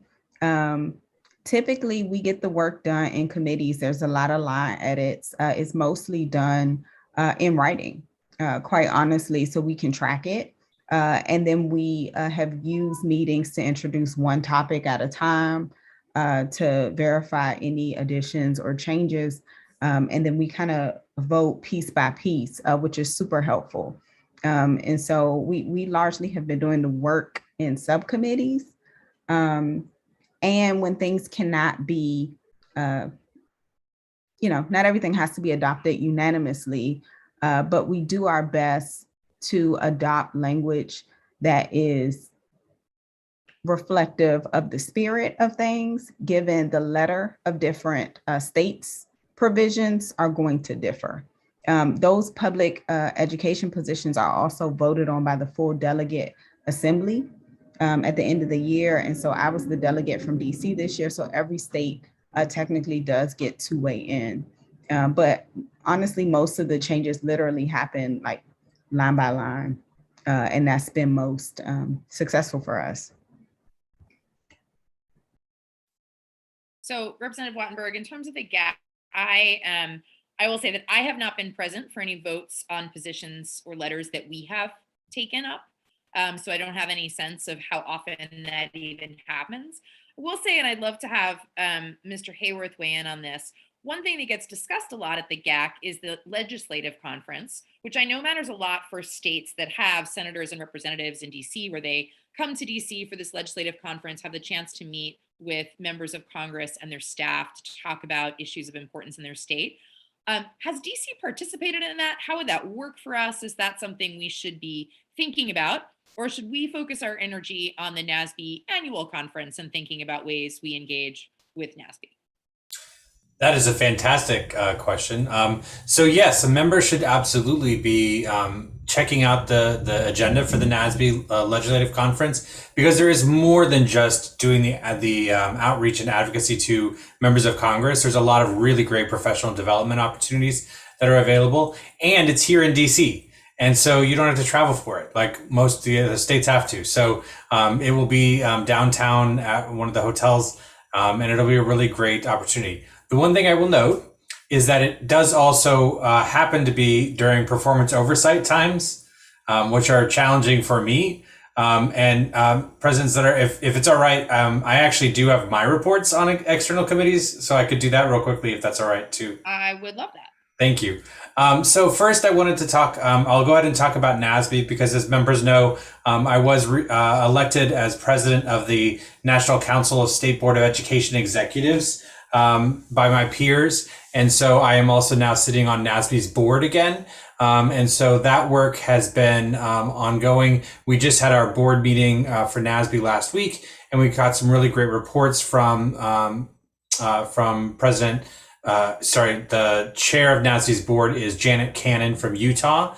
And we laid out some ideas for the future, including what is going on at the legislative conference and planning starting for the annual conference as well.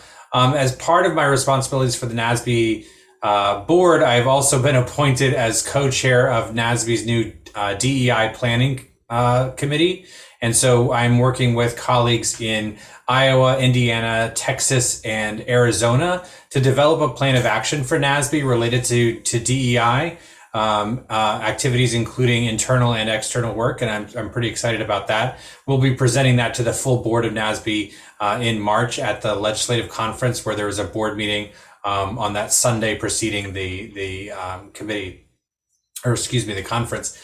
And the other thing that I wanted to note as well is the Community Schools Advisory Committee. I have completed my 2 years as chair of that committee, but I am still seated on the committee as the representative from the state board. And the new chairs and I have been working closely to make sure that work continues. There is a lot of work to be done in terms of advocacy from the committee on a second grant program at OSSE related to community schools. That would be there's the initiation grant that we have currently, and the idea would be to create a second grant program for continuation services, and that's pretty exciting. We're hopeful that the council will be able to support that, and the mayor will be able to support that this year. So thank you, President Sutter. Thank you, Mr. Hayworth. Super exciting about the community schools. Also, my goodness, lots of leadership, Mr. Hayworth. I would love it if when we, and we'll plan for this at the retreat, to share out some information about the NASB Legislative Conference, so that if folks would like to attend that, they can, as well as figuring out how to slot folks in for some of the external committees that are now going to have vacancies and need folks to be seated on those. Okay, it is 7:53, and we are now headed into new business. So does anyone have new business? I'm seeing some hands. We'll start with Representative Gasoy. Thank you. Just really quick. So I think probably everybody or some of you received an email from an organization called Outteach. And some of you reached out to me to ask if it was legit. It's about outdoor learning. They were engaged by OSSE to provide technical assistance to 80 some schools in DC, which is awesome, especially with spring around the corner. It is around the corner. It would be great if more schools took advantage of it. So they sent out emails, I think, to board members to just let you know and to share that with your schools. And I just wanted to say it is legit. And they are a not-for-profit and they are engaged by OSSI and they are really awesome. So I want to encourage you to send that out to your schools. And I also had sent an email to everybody with opportunities, and I just wanted to give another plug for Inspired Teachings PD. It's really great. I've been part of it. Full disclosure, I used to work for them, so I know it inside and out. But right now, especially, their PD is focused on teacher well-being, and it's free. So I really encourage you to send that to your principals in particular, because they would be the ones to engage them. And it's monthly, so it's ongoing. So just wanted to put in those 2 plugs. Thank you, Representative Gasoy. Those are great plugs. Dr. Reed, I think I saw your hand next. Yes, more continuation items than completely new business. Just want to know, like, are we getting any like follow-up related to mental health and engaging or asking the chancellor what are the supports that DCPS is working on during the pandemic? Still getting a lot of questions from families on that one. I also wanted to follow up on, I know we were planning on doing public comment related to the budget bills. And wake up in the middle of the night super hot all the time. The purple one is needing to mute. There we go. Related to the budget bills, wanted to know if we were still thinking about doing public comment related to that. And then I think this one might have been for the Education Standards Committee. It was something related to public comment. I'm not sure. Does that ring a bell? I know Representative Chang might have, and then Representative Sutter. Was there a topic in education standards related to like follow-up or public comment? It didn't get raised during education standards, but it was something that I think during, I probably should went back in my email, something that we were supposed to possibly do feedback on. That's all I got. Nothing is ringing a bell for me. Okay, I'll look in my email. And I will say on the mental health piece, Vice President Thompson and I had the chance to talk with Dan Davis from the Student Advocates Office this morning. We brought up some questions around that because his office is working on paths to access for families seeking mental health services within schools. The notion that there are school-based mental health programming opportunities, but it's not always clear or easy for folks to access it. So he shared some information with us today. I got to take a quick glance at it, and I will say, Vice President Thompson, I don't know if you have more on this, but my first glance was there are lots of schools that are supposed to have a mental health provider provided by partnership with the Department of Behavioral Health or a community-based provider that is funded by them. And what I noticed in scanning through the list of Ward 6 schools, there's a lot of vacancies. So there are intended placements, but those are vacant. I also know that at one of the schools where there is a provider, it is not clear to parents at the school how students get referred to the provider, whether it's possible for families to self-refer or if there needs to be an educator referral, and how caseloads are working. So we'll make sure to reach out, figure out how we get the Student Advocates Office to share that with the full board. But that's one thing that I know is happening on that front. As for the specific question about DCPS, I don't know, but I'm going to put that on my follow-up question list for Dan as well. Vice President Thompson, did you want to chime in on that?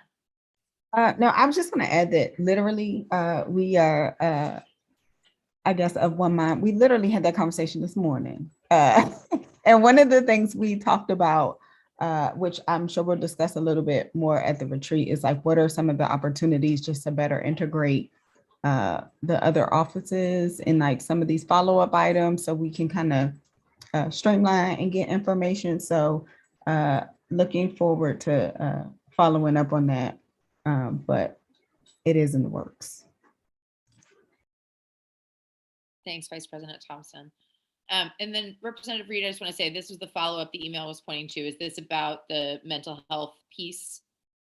Yes, you have an email to Representative Chang and I about following up with Dan Davis. And I will just clarify the specific ask I was getting from parents is just how can they find exactly where, how, what is it, incident reports related to bullying, our process is one question. And then just, we were trying to do a more open approach of like, you know, hey, DCBS, just tell us like, what are you currently doing? So we're on the same page of when people are calling related to bullying, we can say like, these are just kind of overarching initiatives. We also appreciate your, you know, individual concern. Got it. Thank you for that. I think Representative Chang was next. I want to flag the NBC4 report that came out about sexual misconduct at Duke Ellington, and want to raise the question about how we as the DC SBOE respond to this, but also, you know, it's not the only instance of sexual misconduct that's been reported by educators or of educators in schools. And I think that this latest reporting on sexual misconduct, which happened to be at Duke Ellington, really reveals how the systems we put in place to protect our children have massively failed. And I'd like your help in making sure that we work with OSCE, with DCPS, and also DC Police to make sure that they follow up properly on the steps that they ought to take to prevent future predatory behavior and to keep our children safe. It's unclear to me what something like this, what committee in the current structure would have the capacity, interest, or alignment to take something like this on. So we want to flag that and want to make sure that we respond accordingly. The second piece is that it's my understanding that DDOT is creating these school parking zones for DCPS and public charter school students, or teachers, excuse me, and educators. And I just want to flag and a question also of how DC SBOE as an institution or as an individual members, we can be helping to support DC educators in making sure that they have a place to park when they come to work. And the process as I currently understand it is that the local ANCs need to initiate that process. And so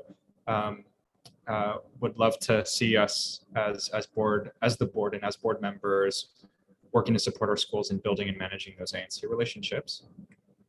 And my last one is more fun, which is I wanted to invite and ask and plan with you a similar reading event as the one we did last year for folks who are interested in getting involved. I've been talking with the DC Public Library. We had a meeting with Mr. Hayworth, and the idea that I want to propose to you all, and I'll send you an email about this later, is that we do something similar to what we did last year during National Library Week, which is April 3rd to 9th, and could do it either in a local library or in partnership with a local library, and would love to see us at some point that week all do some kind of reading, you know, invite other local organizations and our council members to join us to really use this as an opportunity to engage our constituents citywide around literacy and around reading, learning. And I'll send a note over for folks who are interested in participating. I'll work with you to coordinate with DCPL. Thank you. Thank you, Representative Chang, for all of those things. One, I do know that there is an educator parking, there's a working group. I believe, Representative Parker, are you part of that? Okay, so there is a working group, and I know the board has a role in that. So I think we could include comments through the working group, which we can figure out, you know, again, Representative Parker, if this is a external committee you still want to be on or not be on, that's fine. But thinking about how the board can leverage that. And then also just publicizing to board members more about the process. Because to your point, Representative Chang, I think there's a role for ANCs, but there may also be some role for individual schools once the pilots get underway And so getting clarity on that is something I know I would like to understand so that I can think about how best to support it within the ward, and as well as how we can support it more broadly. I want to just ask a question on the first issue of the misconduct. If you have thoughts on how you think the board can best engage in this, whether it's understanding more about the process of reporting and where things are falling short, if it's something else, I'd love to get that idea from you, or find a place we can generate those thoughts, because clearly we are falling short as a district, and figuring out how we do that better is important. I'll follow up with you offline. Okay, great. On the library thing, super exciting. Very, very excited to do it again. We had a lot of fun in Ward 6 last time, and excited to do the read aloud again. All right, let me come to Representative Wattenberg. Just two comments on two things that were said. One on the sexual misconduct. I think one thing that would be very helpful is if the staff could put together sort of a memo / attachment so that we can sort of see the extent to which, the degree to which, the scope of this, because it happens fairly regularly, but it also never quite gets connected. So I think it'd be very useful, per your back and forth with Representative Chang, to be able to look at it and see sort of what's been going on and sort of see where we are. The second, just one little comment, is my experience with this parking issue is that the ANCs are not really able to deal with it. So I just want to say, yes, I think it's a very important issue. It's a big issue for us. And typically, I send out emails saying, can you give your parking spot up, get a guest parking pass for your local teacher. So I think it's a big problem. Yeah, 100% agree, Representative Wattenberg. I know there's a pilot underway to actually have teacher-specific parking passes, so that we're not having to have residents give up their guest parking passes, but that this is an acknowledged notion. And I'll just use as the example, Maury Elementary is at the end of my block. When they renovated the building, they knew that they were not including the amount of parking that might otherwise be desired, but that in order to have adequate play space, that was the way it went. So this was a pilot for this effort to have teacher-specific parking passes, so that during the day, teachers could essentially park in the zone 6 spots, using a specific parking pass. And I think the effort is to expand that further, but I know there's some sunset provisions on it, some reductions over time. And I don't know enough about the details of it, but I'd love to make sure we all got clear on what's piloted, what's a plan for further implementation, so that we can thoughtfully engage in the dialogue. Go ahead, Ruth. Oh, okay, great. I didn't know if it was a thumbs up or another hand. Let me come to Representative Parker. Yes, three things quickly. Budget season is upon us. I look forward to the board weighing in on the budget. Last year, we wrote a letter with public engagement, and I hope that we do that again this year. Secondly, I've heard from a number of Ward 5 parents, and when I say a number, like 3 or 4, about the lack of acceleration academies at DCPS this year. I know there's a lot of focus and conversation around out-of-school time funding. I know there's a lot of focus on remediation and catching students up during this pandemic. And I think parents are rightfully questioning if there is an opportunity for us to continue those acceleration academies. I know that comes at attention with DCPS personnel, namely our teachers, that need and deserve a break. But just raising that, is that something I've heard, not sure if that's what other members are hearing, and if it's something that we as a body can lean in on, just again, knowing that there's a lot of conversation around out of school time funding. And then lastly, I know we've talked about before, not always wanting to focus on ward specific issues. I recall last year, or maybe it was the year before, there was an issue around homeless students in Ward 5, if I remember. Oh no, it was about the Crummell School in Ward 5, and the board opted not to weigh in on that because it was more so Ward 5 specific. And I raised this because of a ceremonial resolution I would love for us to issue in celebration of a Ward 5 principal. The McKinley Tech principal is transitioning. She is great. McKinley Tech is a citywide high school. And while I would want and welcome the board to recognize Dr. Jones as she transitions from the school, we could talk offline, but just want it on the record, if we choose not to do it, to at least thank her for her great contributions to DC and McKinley Tech. Thanks for all that, Representative Parker. Appreciate that and appreciate the call out of budget season and what that means for all of us.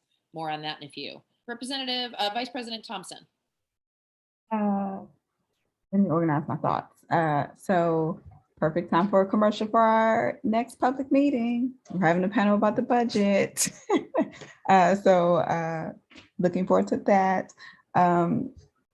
Second thing around the parking, and I didn't think I'd be on the state board talking about parking. I thought I left my ANC days behind.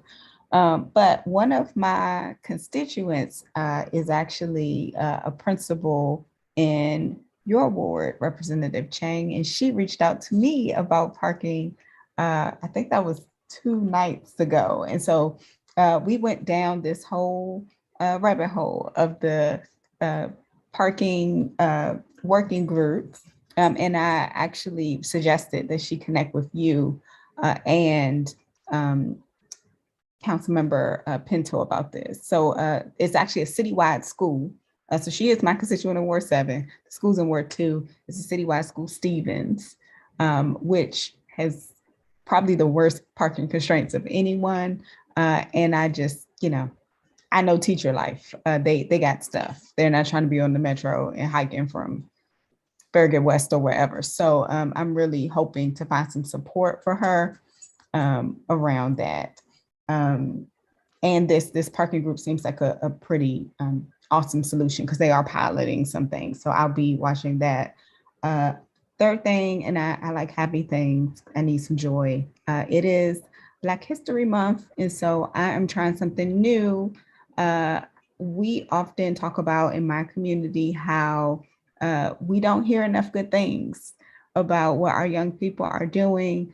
So across my social media channels each Friday, I want to highlight great things that our students are doing. So if you live in Ward 7, or if you go to school in Ward 7 and you follow me on Facebook, Instagram, or Twitter, ping me because I want to be able to showcase every Friday as many submissions as I get for young people doing great things. Someone did ask me if there was an age requirement.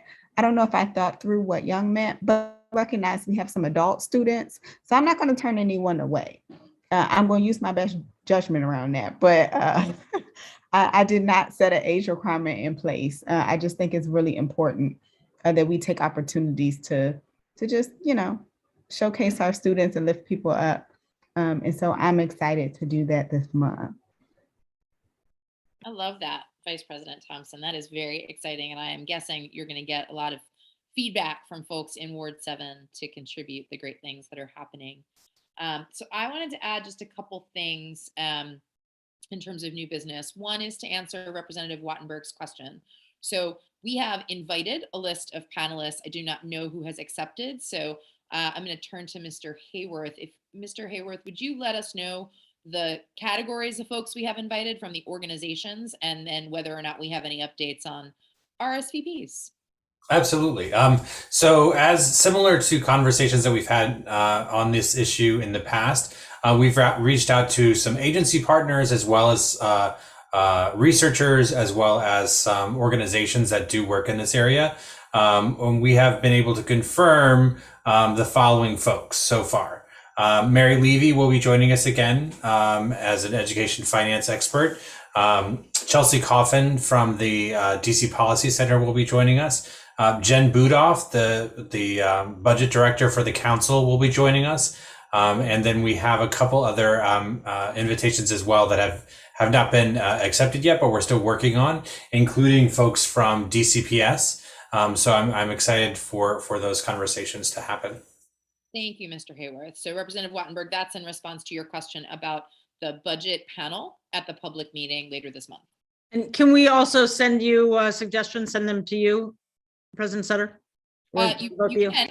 Certainly, if there are folks you think we have not listed. I know one of the other requests we made was DC Fiscal Policy Institute, given their work on budget. But certainly, if you have other suggestions, happy to do that. One of the things we did try to stick to is folks who can talk to us about the budget at a statewide level, so that we all know that in our wards, there are schools that are going to have individual questions, folks sit on LSATs, et cetera, for DCPS schools. But we wanted to keep the discussion at a level that we thought was appropriate for the board to engage in, which is understanding where the funds come from, understanding how the funds get distributed, understanding chief budget challenges that schools and that LEAs are going to experience this year. And for DCPS specifically, they have explained that they are going to have a new budget model. Some ANCs have heard presentations, some education councils have heard presentations, the board has not. So we're hoping we could also get that, whatever the latest and greatest iteration of a presentation on that new budget model will be. The council did not think it was a very latest greatest, so just a warning. I understand that the presentation was lacking. Did you hear more about specific? No, I just think they haven't really offered a lot of detail. So there's a lot of angst about that. So yeah, we'll see what we can find out. But yes, absolutely. If you have other suggestions, please send them to Vice President Thompson and I, and CC Mr. Hayworth, since he is taking care of the invites for us. So the two other things I wanted to raise. One, there are other upcoming council hearings, and I know that sometimes those show up in our weekly education roundups, but two that I wanted to highlight just because I think they might be of interest to board members. So there is a hearing before the Committee of a Whole on March 10th about the status of a DCPS middle school in Center City. For those of you who were paying attention a few years ago, this is about the old Shaw Middle School property, which is now the Banneker High School. There was discussion of there still being a need for a middle school in Center City. There will be a council hearing on that March 10th. There's also a hearing on school attendance and a bill from Representative Trayon White's office that's on March 11th. So that is in addition to the budget meetings that are coming up, addition to the oversight hearings. On that front, we will be sharing with the full board our responses to performance oversight hearings later this week and asking for your feedback. And then we have our performance oversight hearing on March 3rd. So bookmark that date to watch and listen as we get to engage with council. Prepping myself for my first outing before council in that way, and we'll be channeling strength from our former leaders who sat in that seat prior.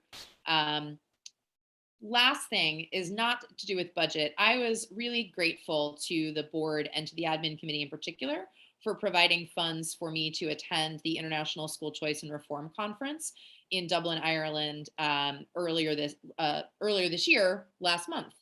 I had intended to have a report ready to share with everyone tonight. I don't have that. So I'd like to actually ask to write a blog post about it for our blog and to share that with all of you prior to having it published, just to talk a little bit about the topics that were discussed and about the opportunity for policymakers and policy approvers like ourselves to be engaging with the research community, sharing our work and helping generate future research questions. Because one of the best parts of the panel that one of the best parts of the presentation I got to give was that there were several researchers in the room who were like, that's an interesting topic on this question. Had you thought about framing it this way? This might be an interesting line of research for your board to consider as you approach policy topics. And the chance for us to engage with researchers in that way, truly in sort of generative ideas is I think too rare, and would love to see more of that in the future. So I will draft up a blog post, share it with all of you, and hopefully be able to share it with the public as part of our org blog. Anything else for the good of the order in our new business? Great, then seeing no further business before the state board, I'd like to entertain a motion to adjourn for the evening. So move. Excellent. Is there a second? Second. Fantastic. Having been properly moved. And are there any, sorry, I should ask for the yays and nays. Are there any nays? Fantastic. Seeing none, this meeting of the State Board is adjourned at 8:19 p.m. on February 2nd, 2022. Thank you all. Thank you. Bye, Gus.